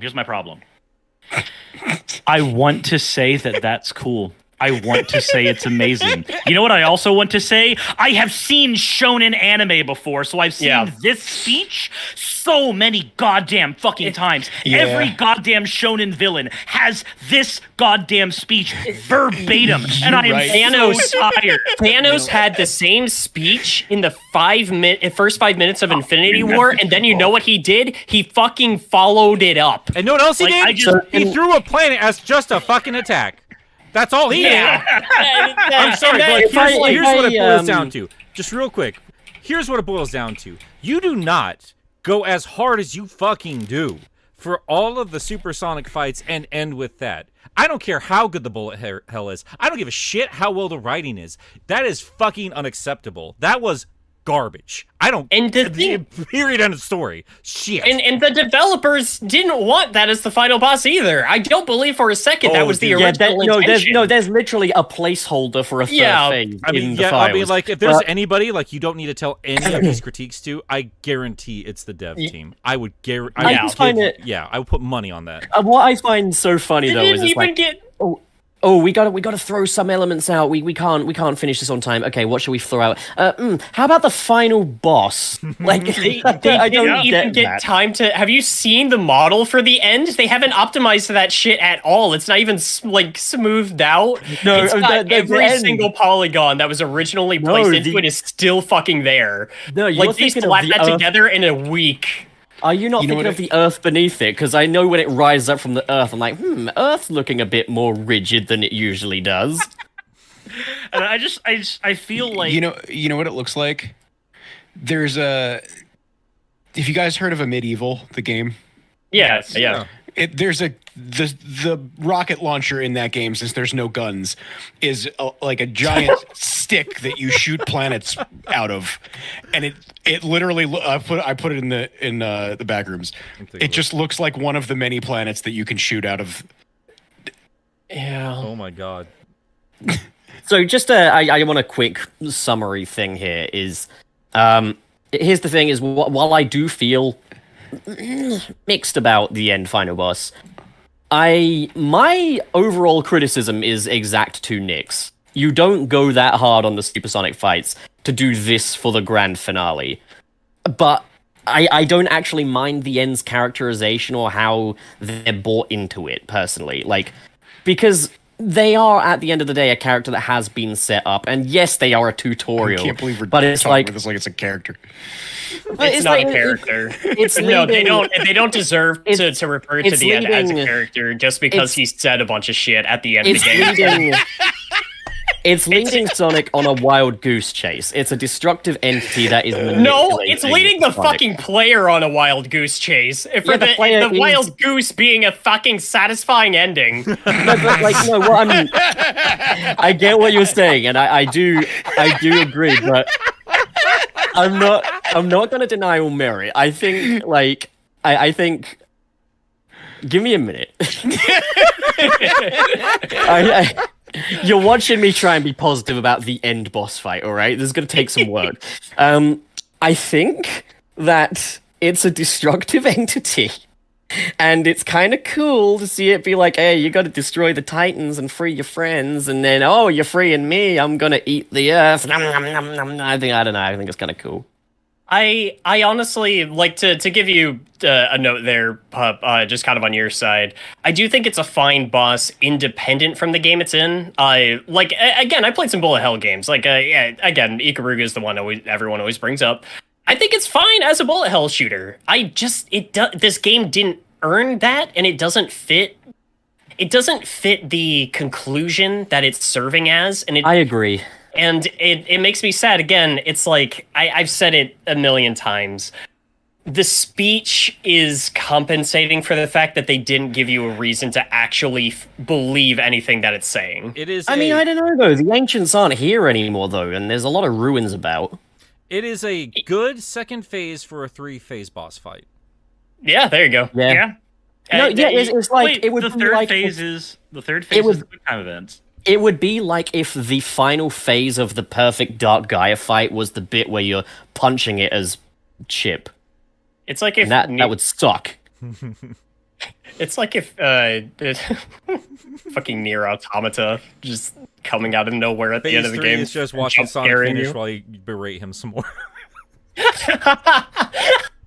Can we also mention the Supreme Titan as well? Like That's because light shots. That is such a buggy fight. Supreme my Titan God. is like the video game equivalent of reheated leftovers for the big finale. That Like, Yeah. game is Yeah. the equivalent of reheated leftover cyberspace. I was disappointed by the Supreme because the Supreme being just a reskin, which I think you were talking about, Pup. But also just it's so fucking Yeah. easy. It's got my least favorite like lyrical song in the game. And it's just like yeah.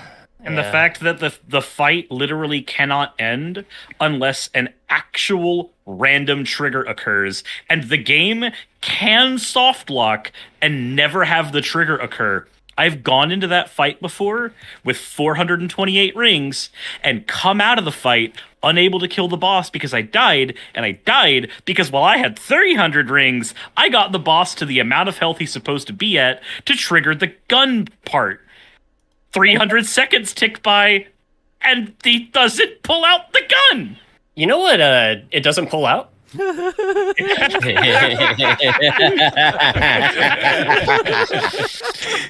oh God, Wayne. You know what else is disappointing was that the first 3 Titans have they have build up in the sense that they show you facing off against it as regular Sonic to give you a sense of scale for like how much more powerful you are as Super, and it Right. gives you it You gives have you none of that with Supreme. the Supreme just kind of fucking shows up.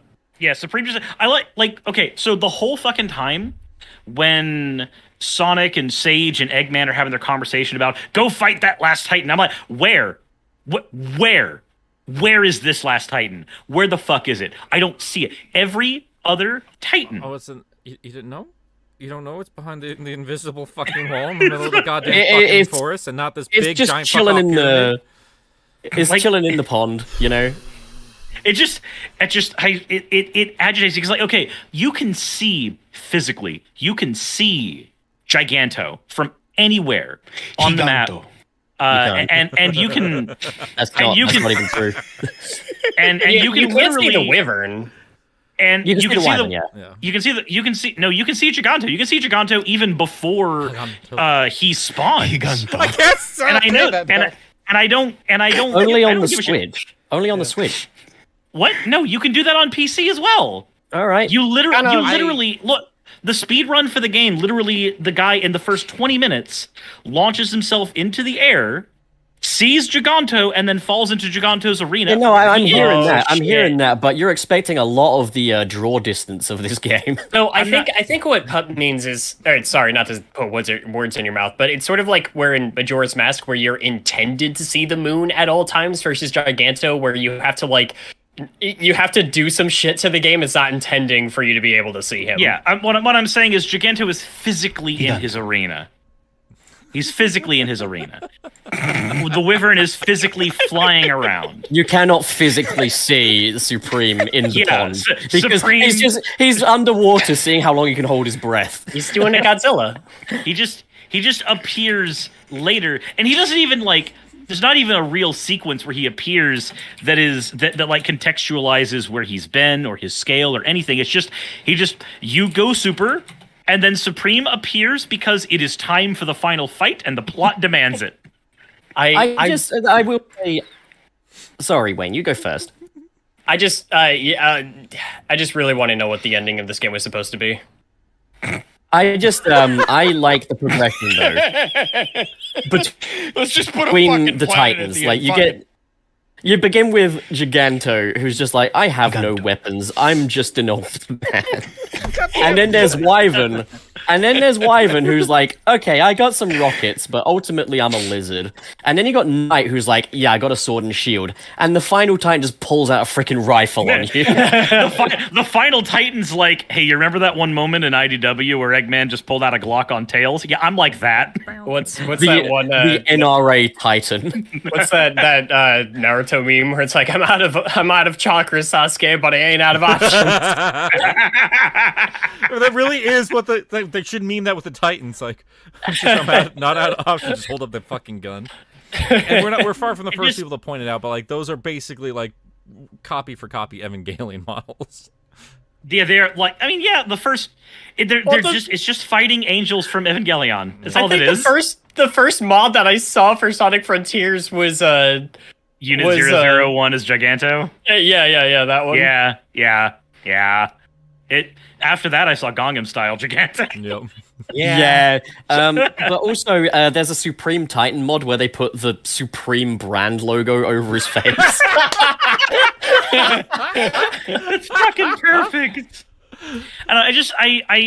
My problem is this. I love Frontiers. I love this game to bits. It is one of my favorite Sonic games. It has mostly one of my favorite Sonic stories. Once you get here, once you get to the end, it's like the ribbon just falls apart. It was a nice, stable piece wrapping everything up. It was really good, and then it just falls to shreds when you get to the end. I'm like, but why? But why? I even down to Orinos Island. Like, I remember playing through the game, and I get to Rhea Island. I'm like, okay, it's a filler island. Cool. Okay, final island? Oh, my little heart sank. Just like, not another grass island. It's become more and more apparent, like, that's clearly all meant to originally be one island. And like we've all seen like the maps, like how they kind of fit together. But like I wish I'd captured this footage. But like my first time landing there, I didn't capture it because I was playing on Steam Deck while we were all out in Georgia. But like after the narrator has revealed itself to be the big evil, that I just randomly stopped in the field and it explains the game to me. Like, go collect this. Yeah, it's still helping you. Go collect this to get this. Like, what the fuck? Speak to the hermit to get extra strength or something. Like, where the fuck were you in the first fucking level? Also, just the fact that Sage's memory tokens are the same hearts that Amy uses. What, you didn't have, like, some Eggman assets laying around or something? It would have been so funny if it was Orbots and Cubots.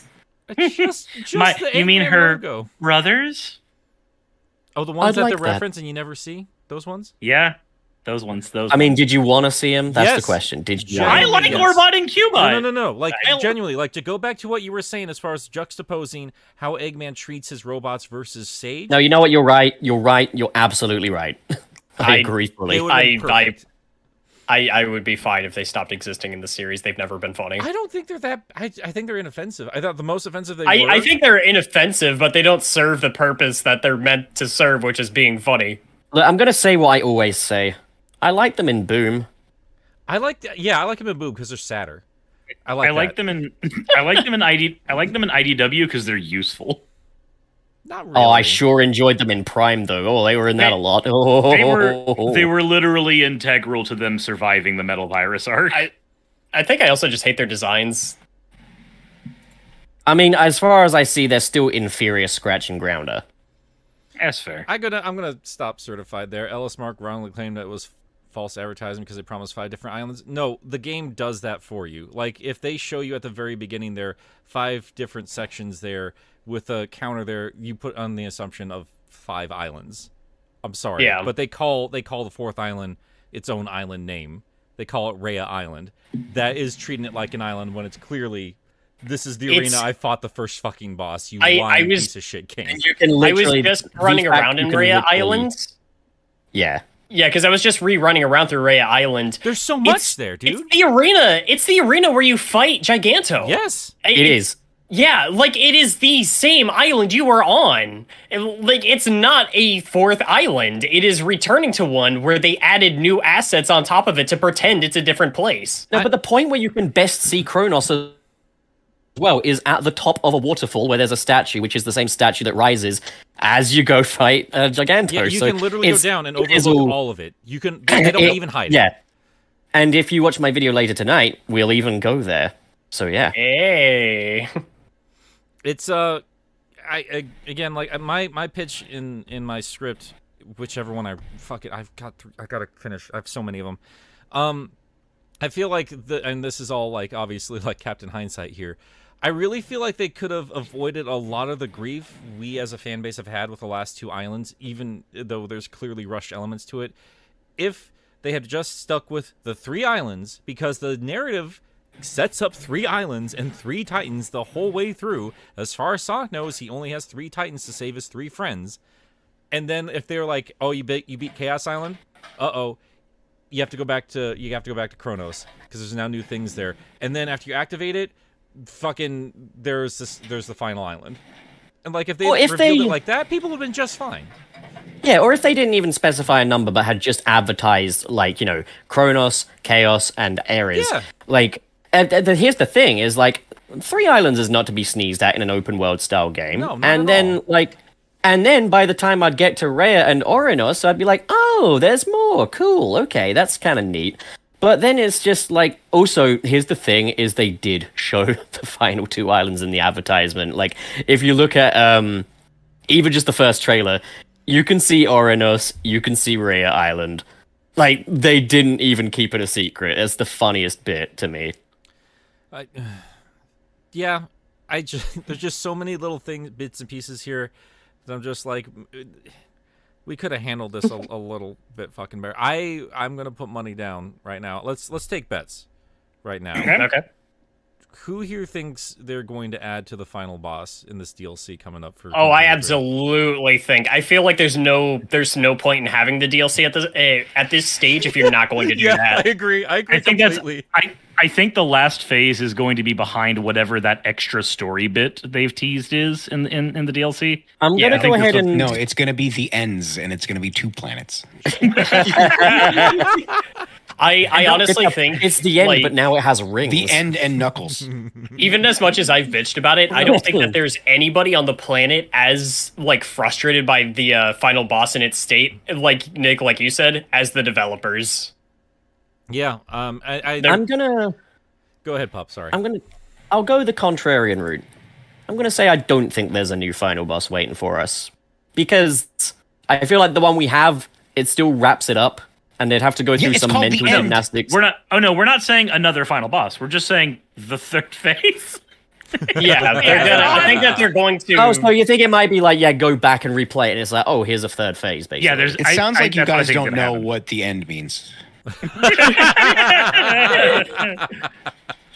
Really, but that- haven't you ever had a rebound relationship? The end is never the end.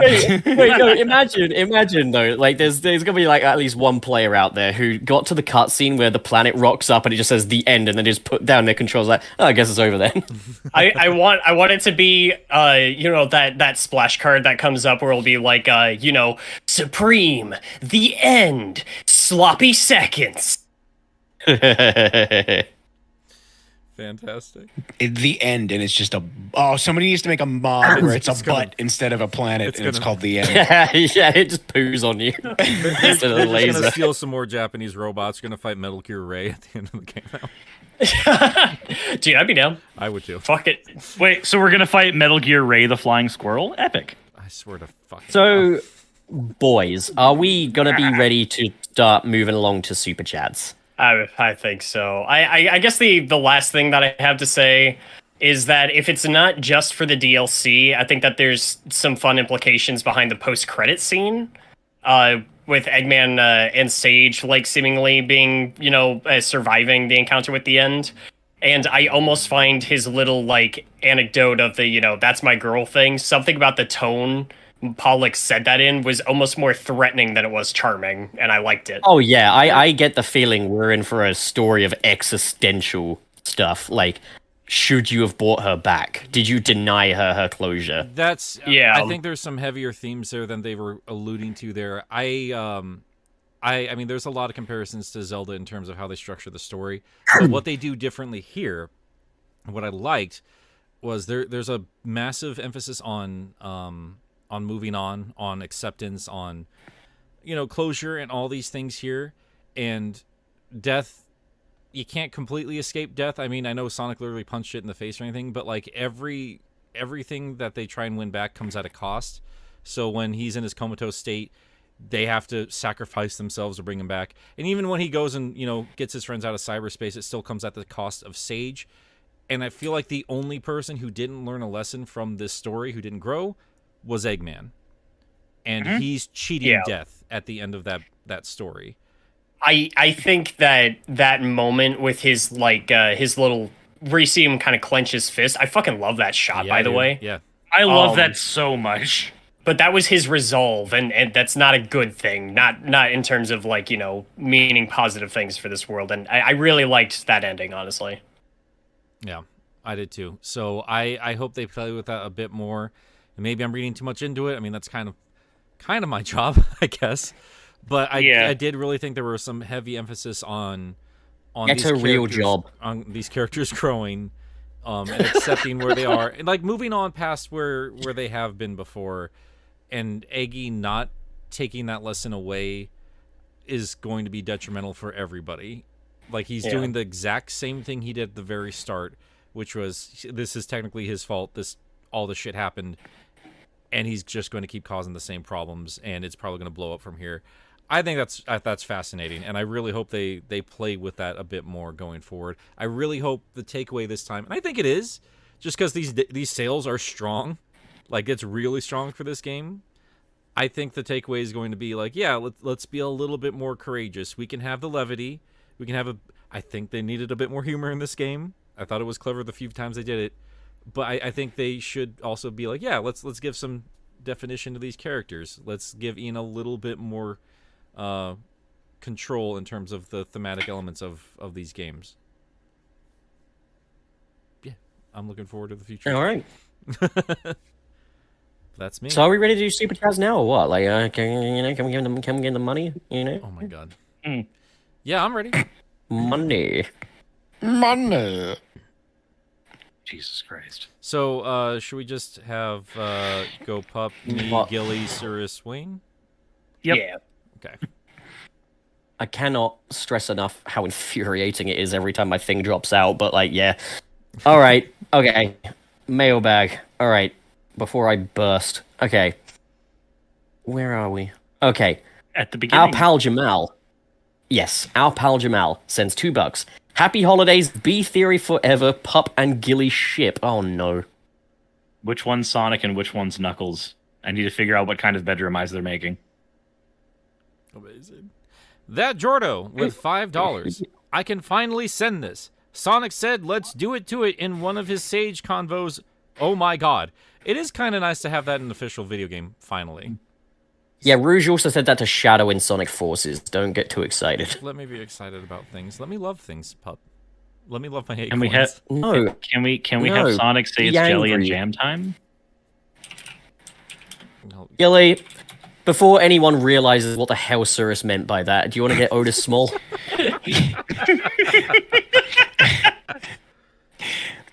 Otis Small with $5. Hey Gilly, can you tell Johnny that he gets closer to becoming Tatsu from the TMNT movies every single day? I'm assuming you mean Some Call Me Johnny. He kind of is. After speaking to that man in real life, he kind of is. A little bit. Yeah. Yeah, a little bit. I think the most he said to me was,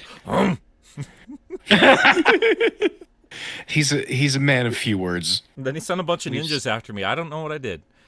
We've seen him at multiple conventions, and I think out of all of them, we can construct a sentence we've all shared. Yeah, he's very he quiet. likes Wayne. He likes Wayne. He does like Wayne. Yeah. I know who you are, Wayne. Everyone likes Wayne. I know who you are, Wayne. That was the- You guys are So you guys are describing him like he's a box turtle. That would explain why Nick So likes him. Cirrus, you're up with Sonic I Fan know, 1661. Sonic Fan 1661, thank you for the $5. I hope in the next game, if Boost is used, they go with the physics from Generation / Unleashed. Very much peak Boost gameplay and very fun. I hope we do as well, because watching the Boost gameplay degenerate from what we had in Generations to Forces to here, I went off that roller coaster and I went onto a different one now. So I disagree wholeheartedly. I think in Frontiers, aside from loop physics being trash, it's the best it's ever been. I mean, the turning, man, the turning. I think it's two different teams working on the same thing, because cyberspace was fucking trash. Yeah, cyberspace can go eat itself, but I think they need to do a little bit better job in terms of like designing these worlds for Sonic, because there were just a lot of little platforming elements that didn't really fit his model, and there were spots where he just magnets to the ground where it would naturally he just maybe shoot off from, and then there are like little rocks where he'll just rocket off somewhere. Overall, it feels good, but there's it's absolutely tweaking. room. Did you see there's a mod? There's absolutely room for improvement. Did you see the mod that like it doesn't I'm out. like fuck your momentum when you jump? No. Yeah, Yeah. I've experimented with a lot of the physics mods, and I found a lot of them are really fun but incredibly exploitable. But there's one I recommend called Trap TD's physics mod. Guys, check that one out. Anyone watching, check it out, because it doesn't ruin the game, but it does give you a bit more momentum. So It is funny the way you describe that mod, Gilly, because all I heard was, have you seen the mod where the cyberspace levels aren't ass? Yeah. I yeah, no. they gotta Sorry. stop. They gotta stop. Yeah. With got a this mod, timeout. with the mod that I've been using, though, even heck, the open zone in cyberspace mod, it does turn cyberspace into some pretty peak gaming, if you ask me. So, yeah. Wayne, you're up with Little Otis. Okay, we got Otis Small with $5. Also, question for Wayne is was, I'll kill you. Could you beat Dan Castellaneta and or Frank Welker in a fist fight? Asking for a friend. Dude, Frank Welker is like 76. So yes, probably, but I wouldn't feel good about it. That wasn't the question, was it? We What didn't about- care about your feelings. What about Homer? Could you what about fucking Homer? do it? Dan punch me. Dan Castellaneta, I'm a little less familiar with. I know he's a legendary voice actor, but also keep in mind it's been like two episodes. The boy of has, Marriage. Wayne has become the boy. I'm gonna say yeah. Come on, Dan, meet up. Let's find out. Wayne, could you beat up a small child? Yes or no? Yeah. Yes or no? Morally or physically? Could you? Yes. child. How do I you mean, the answer morally better be beat the same someone then. up? What? So, Zygarde Yes. Lagan. Hard yes. Zygarde Lagan sends $5. I've returned bearing money. Missed hanging with y'all and glad to see you again. Thank you for returning bearing money. I don't care about the I'm just kidding. my God. Thank you, Thank you, Zygarde, for all your support as per the usual. Yeah, dude. Thank you so much. Vincent What a kid. Jerez. I don't know if I'm saying that correctly. I'm not sure what this currency is, but like the screen said it was about $5. I'm pretty sure. Either way, thank you for the support.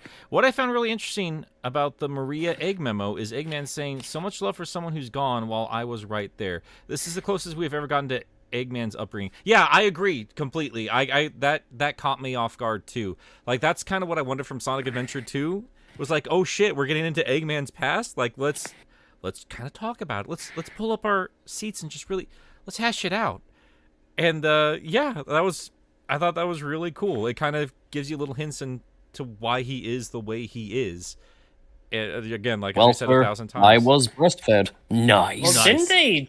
I think that there was like there was an interview or something with Jim Carrey talking about playing Robotnik in the movie and saying that part of the reason he hates Sonic is that Sonic represents kind of the youth and joy that he never got to have. And obviously, you know, that's an actor talking about a film adaptation of a character, but we've seen other ways that, you know, the games are starting to try to take some notes from the films, and I feel like that's not a bad avenue to take. It's Not at all, really. boy. It's better than rotten egg fused with me, and now I'm angry. I agree. Gilly, you are up with Stevie Cole. Stevie Cole with 50 of that. Merry Christmas, boys, and thank you for being so. Why are you guys so dense when it comes to other currencies? Because we're American. If it's not the dollar, it's not real. And we clearly do. We clearly need it. So thank you, Stevie, so much. You know what I'm going to do? I'm just going to call every currency dollars. Okay, well, just Isn't that anyway. unfair? What does the great super chat say, Gilly? Read it to us. Merry Christmas, boys, and thank you for being such good company almost every Friday. I read that as such good company almost. Not We were almost there, damn it. Just fall short of being sending good nothing company. but luck and love into the next year. Oh, come on, Stevie. That's not fair.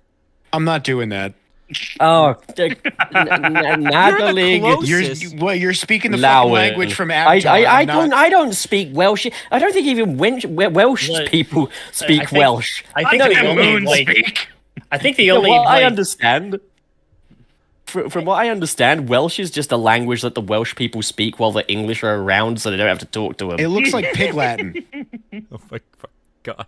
I think the only Gave us so much context I money have to for be like a offensive. Welsh accent is like the only context I have for that accent is the cat girl in Xenoblade 2. So Do you roll the L's like in Spanish? Like there's two L's. Do we do? Is it Yawan? I have. I think you can. I don't know. Giorno with the I'm not $5. The fact that Tangle is canon to the games, and by extension Whisper and Surge, possibly even the Metal Virus.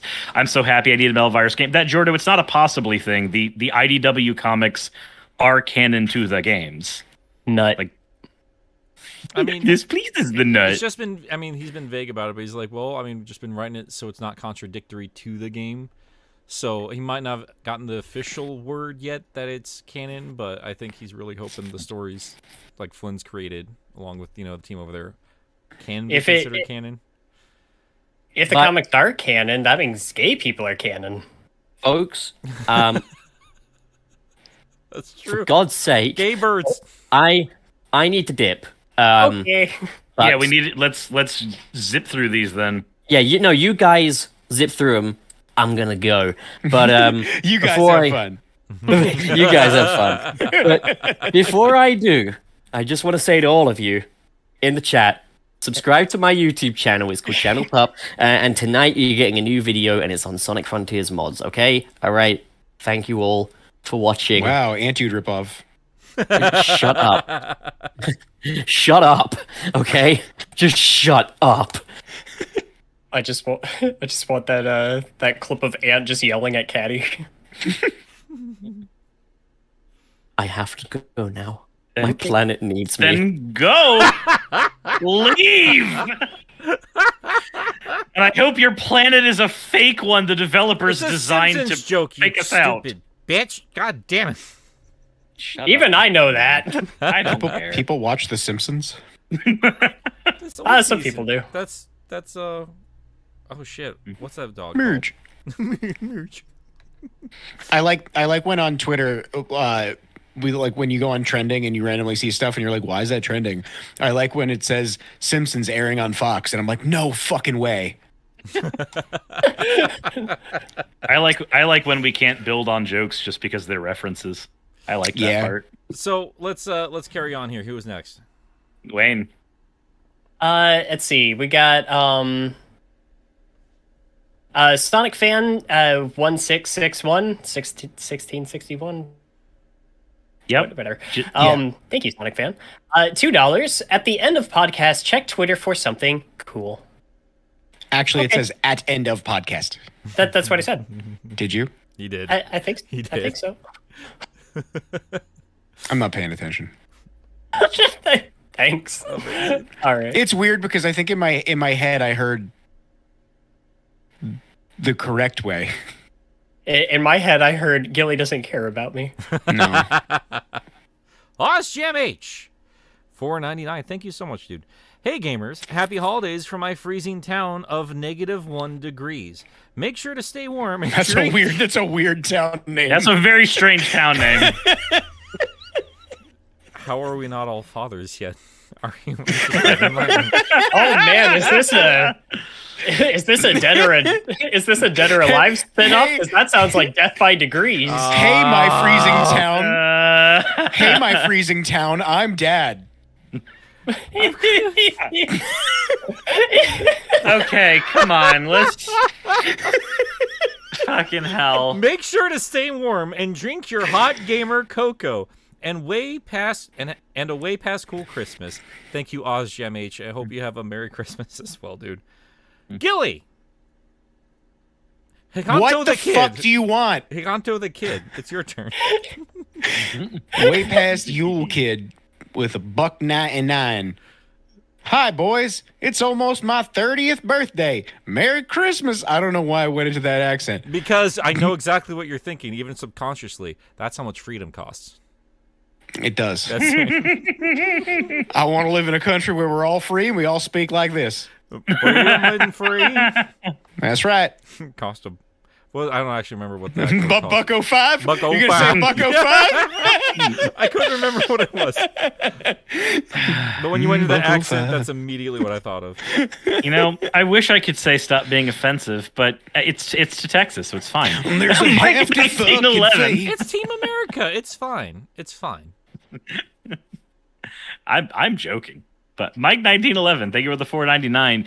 Because 6 was confirmed canon, I'd like to think that Sega will reintroduce non-game characters down the road, and I'm gonna hold on to that idea. I mean, they already did with Tangle, unless you're Well, hoping for other non-game I mean, characters. she's part of the Boom Games, so.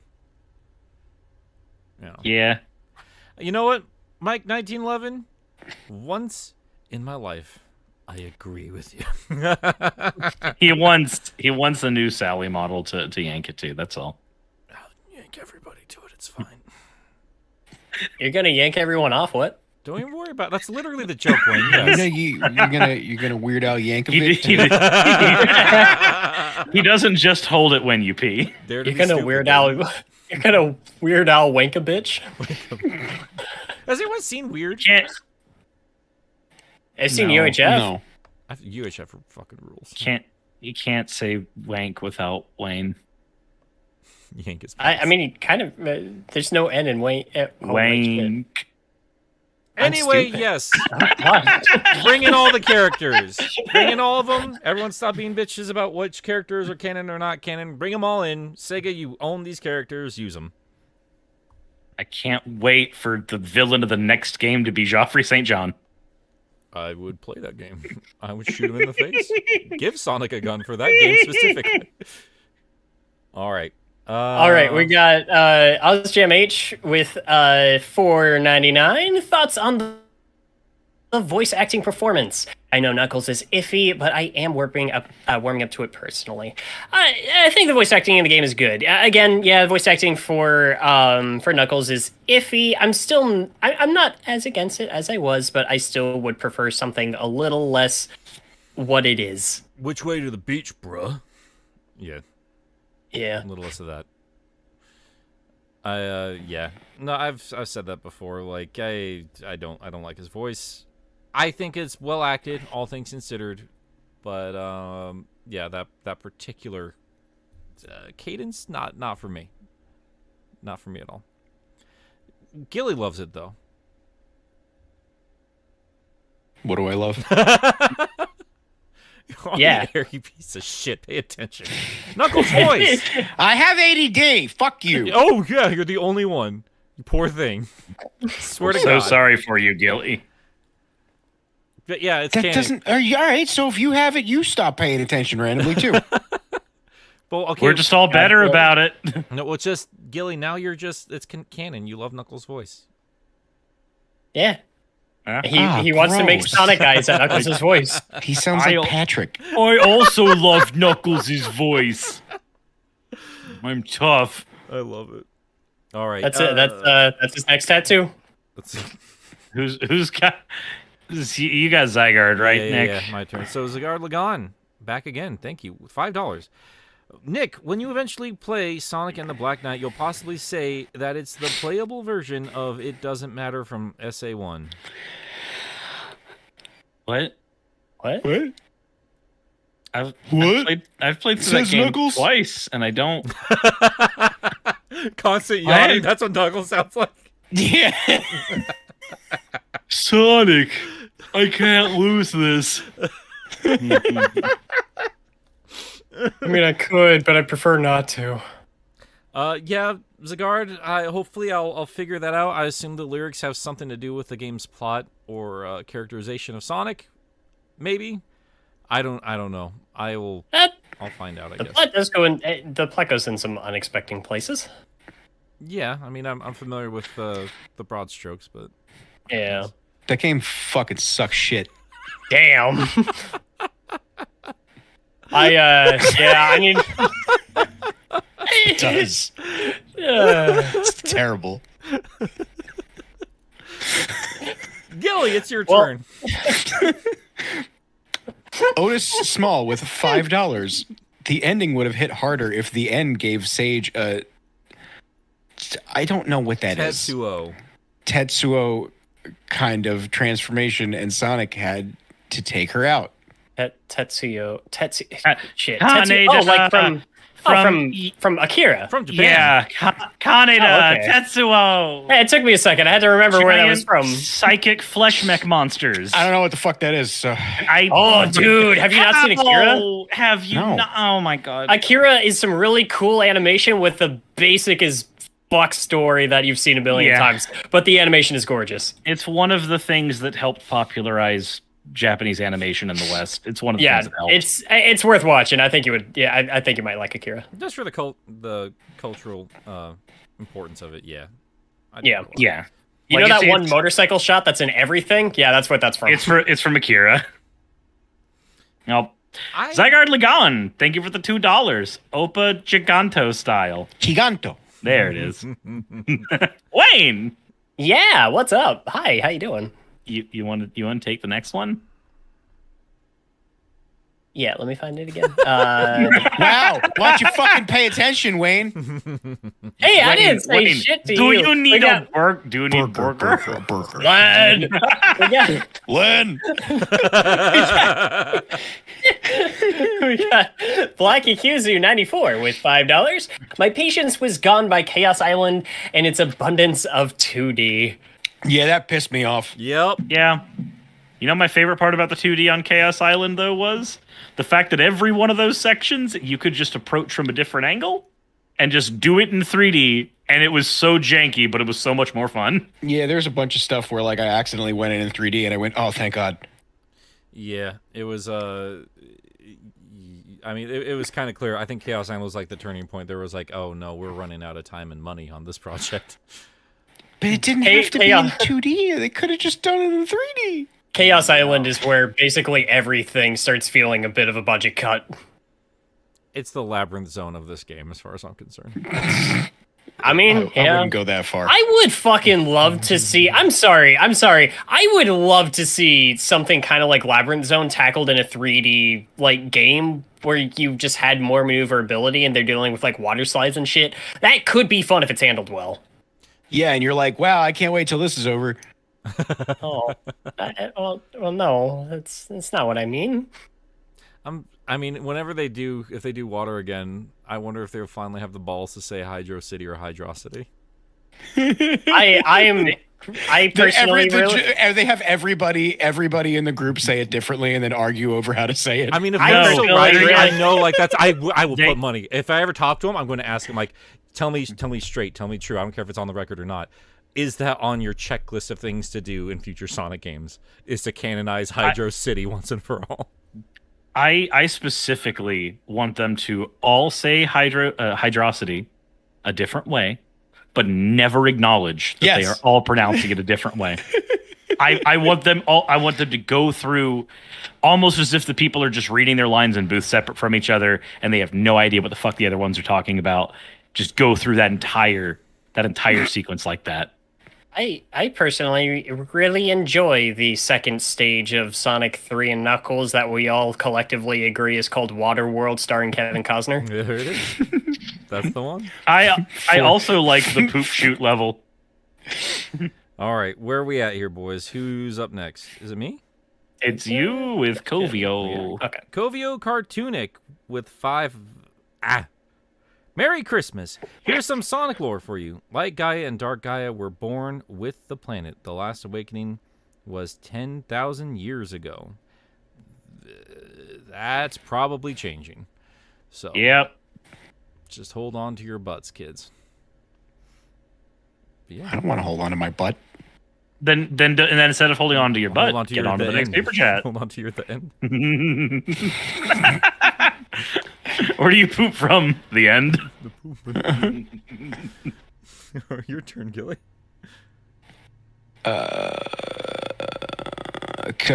What?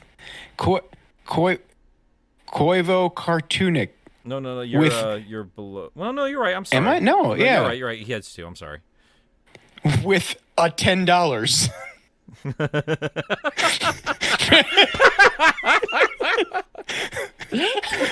A whole $10. Thank you, Toivo. Merry Christmas! More Sonic lore. The Gaia temples were built during the last awakening by an unknown race to help heal the planet with the emeralds. I'm not saying it was ancients, but ancients. Well, I mean, they would cause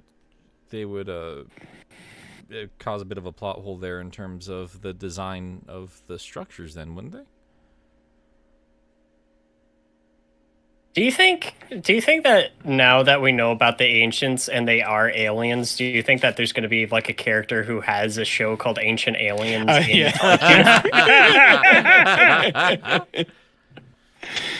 Oh my god! All right. From yeah, the next one is Zanderoni. Thank you for the $5. Do you think we'll get super forms for Tails, Knuckles, and Amy with the DLC?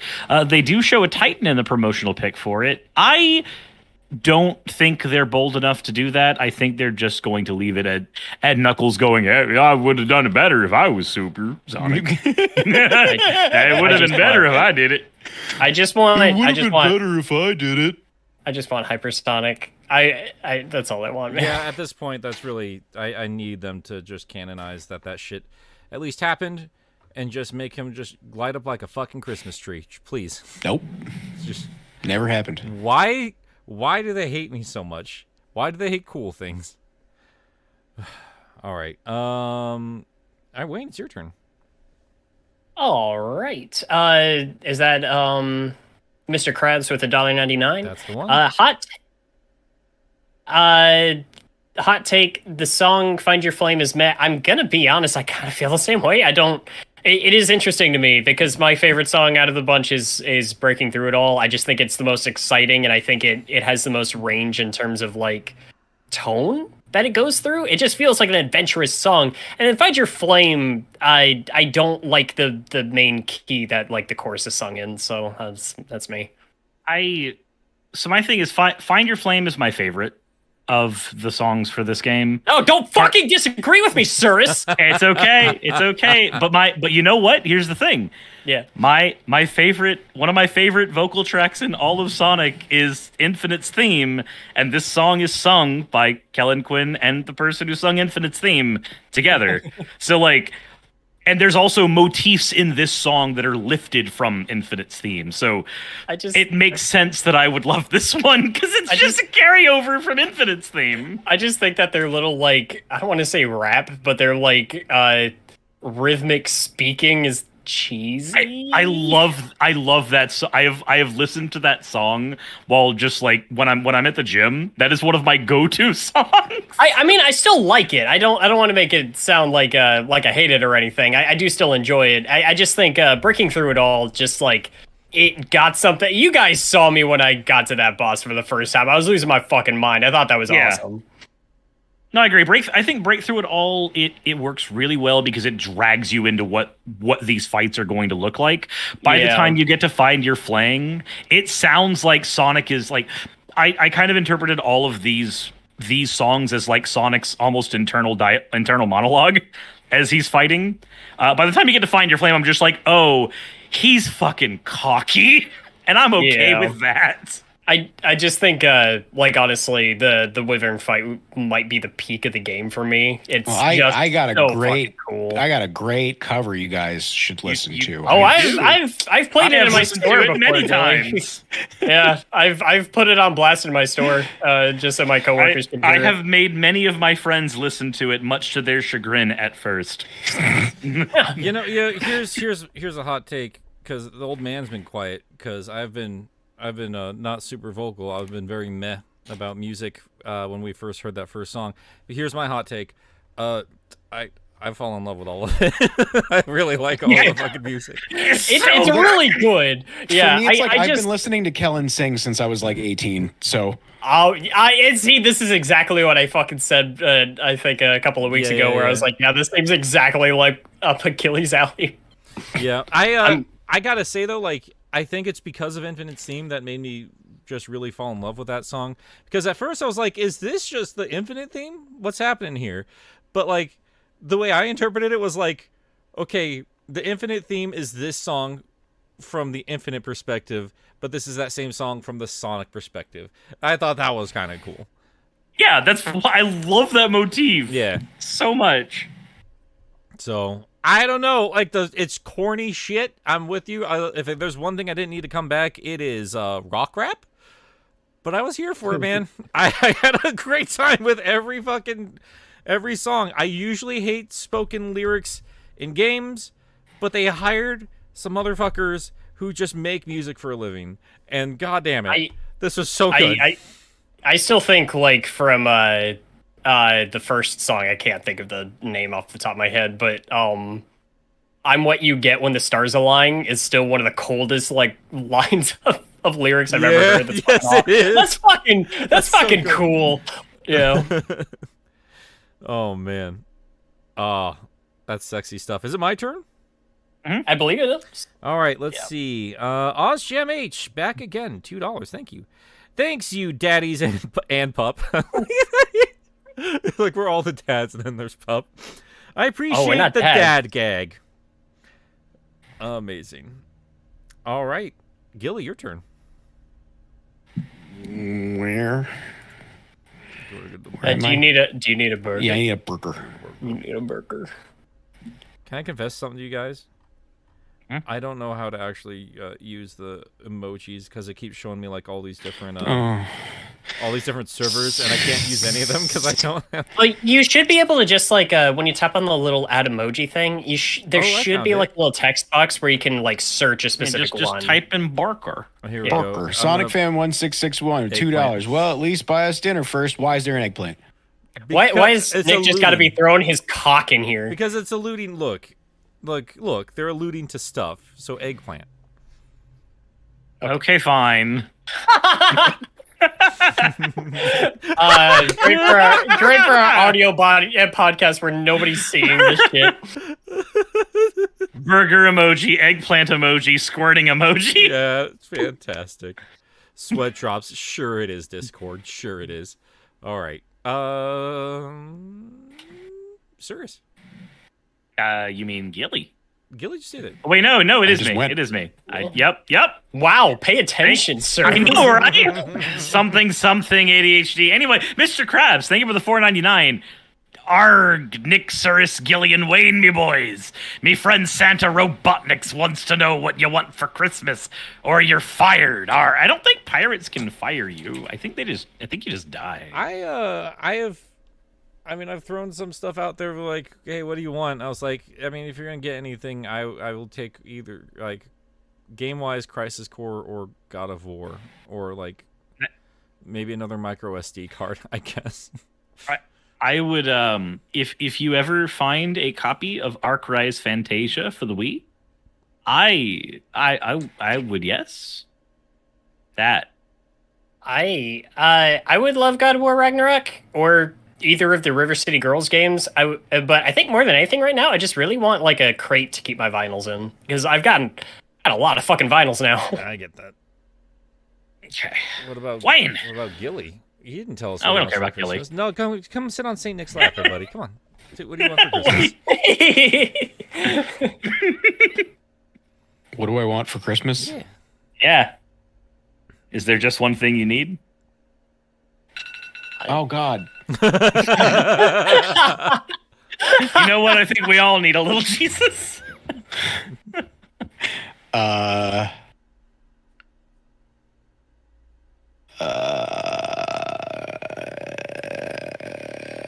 You can do the basic bitch family gift of money.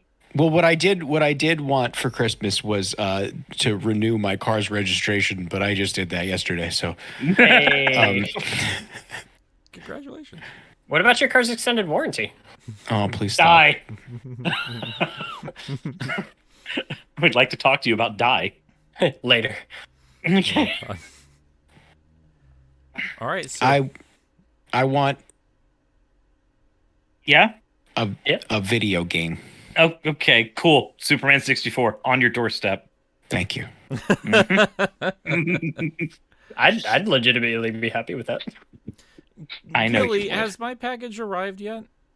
Oh yeah, I meant to message you. Okay, thank God. I've just been running around for like 2 days. Oh, that's fine. I just wanted to be sure. Okay. I'm a little sad that you never got the game I sent you, because there was Yeah. a note in it, and I'm a little afraid of whoever's going to find out and eventually open it. Someone's just gonna get turbo just gonna- for the. They're gonna open somebody else's mail, which is a federal offense, by the way, and then they're gonna open it and find a note with my avatar saying, "Hey Gilly, you want to fuck my wife?"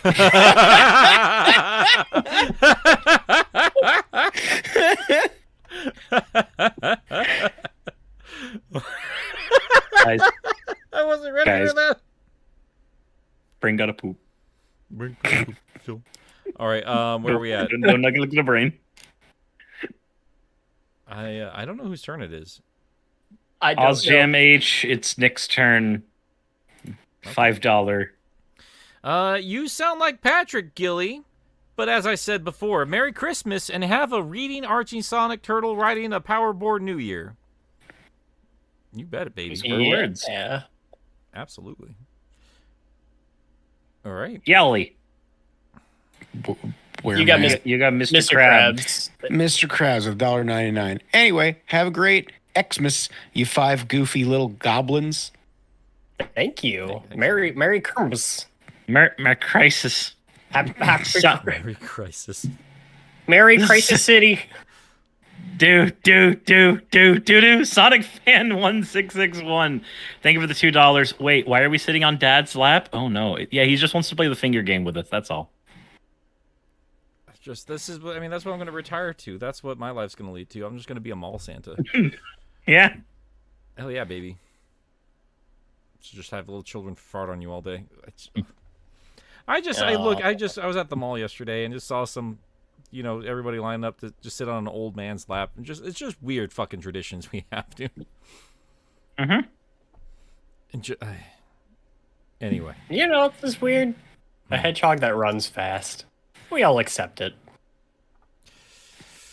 Yeah. Yeah, I guess. Well, guys, I think that's going to wrap it up for today. Thank you, everyone, for the super chats. Thank you for hanging out with us. And maybe we'll be back next week. I don't know if we're taking a week off or not for New Year's stuff or holidays. I know that we won't be on 2 weeks from now. Mm-hmm. Yeah, that's true. Okay. So we should probably announce that right now because I keep forgetting it's as close as it is. Yep. But everybody here in this room right now, because Pup died, is going to be at MagFest. That's going to be from the 4th through... Well, I mean, I'm arriving there the 4th. But that's, I believe, opening day is the 5th, and that lasts until the 8th. Am I correct on that? Yeah, it'll be that Wednesday through Sunday, and I'm very excited. It's gonna be my first time in Washington D.C. Like I'm arriving there late Wednesday night. I might just go visit the Capitol and all that stuff first, just because I've never seen that in person. I'm really excited about that. Yeah. Do it. But guys, I'm curious to know what you're all up to in terms of your channels and all that garbage. Gilly, what are you doing? I didn't start the next video yet. Yeah, but you haven't been on since your last video. Oh, well, I dropped the Tony Hawk video. Yeah, it's good. It's really good. Thank you. I made a surprise cameo, which I In always fact, love. it was so good that I feel like people in here should go watch it. Go watch the Oh, video. yeah. That's a Yeah. thing they should do. They should. I think they should do that though. Do. Dude. Stupid motherfucker. I forgot about the mountain. Dude. That's so funny. I needed someone else to pick it up. All right. Anyway, Cirrus. Jesus. Same as last bit. I've got my Frontiers review waiting for editing as soon as I can afford that being edited. And then I've got my What If Shadow Died video, which is waiting on assets from Smacko and voice lines from my friend Renita. And then past that, that's really all I've got major going on right now. Wayne. Yeah, unfortunately, it's going to be a little bit of a dry spell on my channel for a bit. I wish I could be putting more time into it, but I've been working some pretty exhausting hours over at work just because it's the holidays and retail is stressful enough already, but without, Christmas people. I'm going to be getting back on top of that, but I do also have a couple of new things I'm trying to do for the channel too, so I might have a small, little thingy going up before the new year. I'll have to see if that works out. And then I'm also going to be experimenting with, just because they really want you to do this, but I'm going to be seeing if there's any way that I can naturally start incorporating shorts onto my channel. So we'll find a way to do that. Good luck with that. Yeah. All right, guys. Well, over on my What are channel, you working on, Nick? I'm going to be editing like a madman, but if all goes well, I will have a video on Christmas just showing how Sega celebrates Christmas. Just showing a bunch of games that Sega made that has Christmas in it, and it's a weird time. It was a surprisingly weird time. So I hope you all stick around for that. It's gonna be fun. But yeah, guys. But that's gonna do it. Thank you for hanging out with us today on Sunset City, and we will catch you next week. Oh man, why are there so many buttons to stop streaming? Because we're streaming on YouTube, and YouTube's a dumb platform for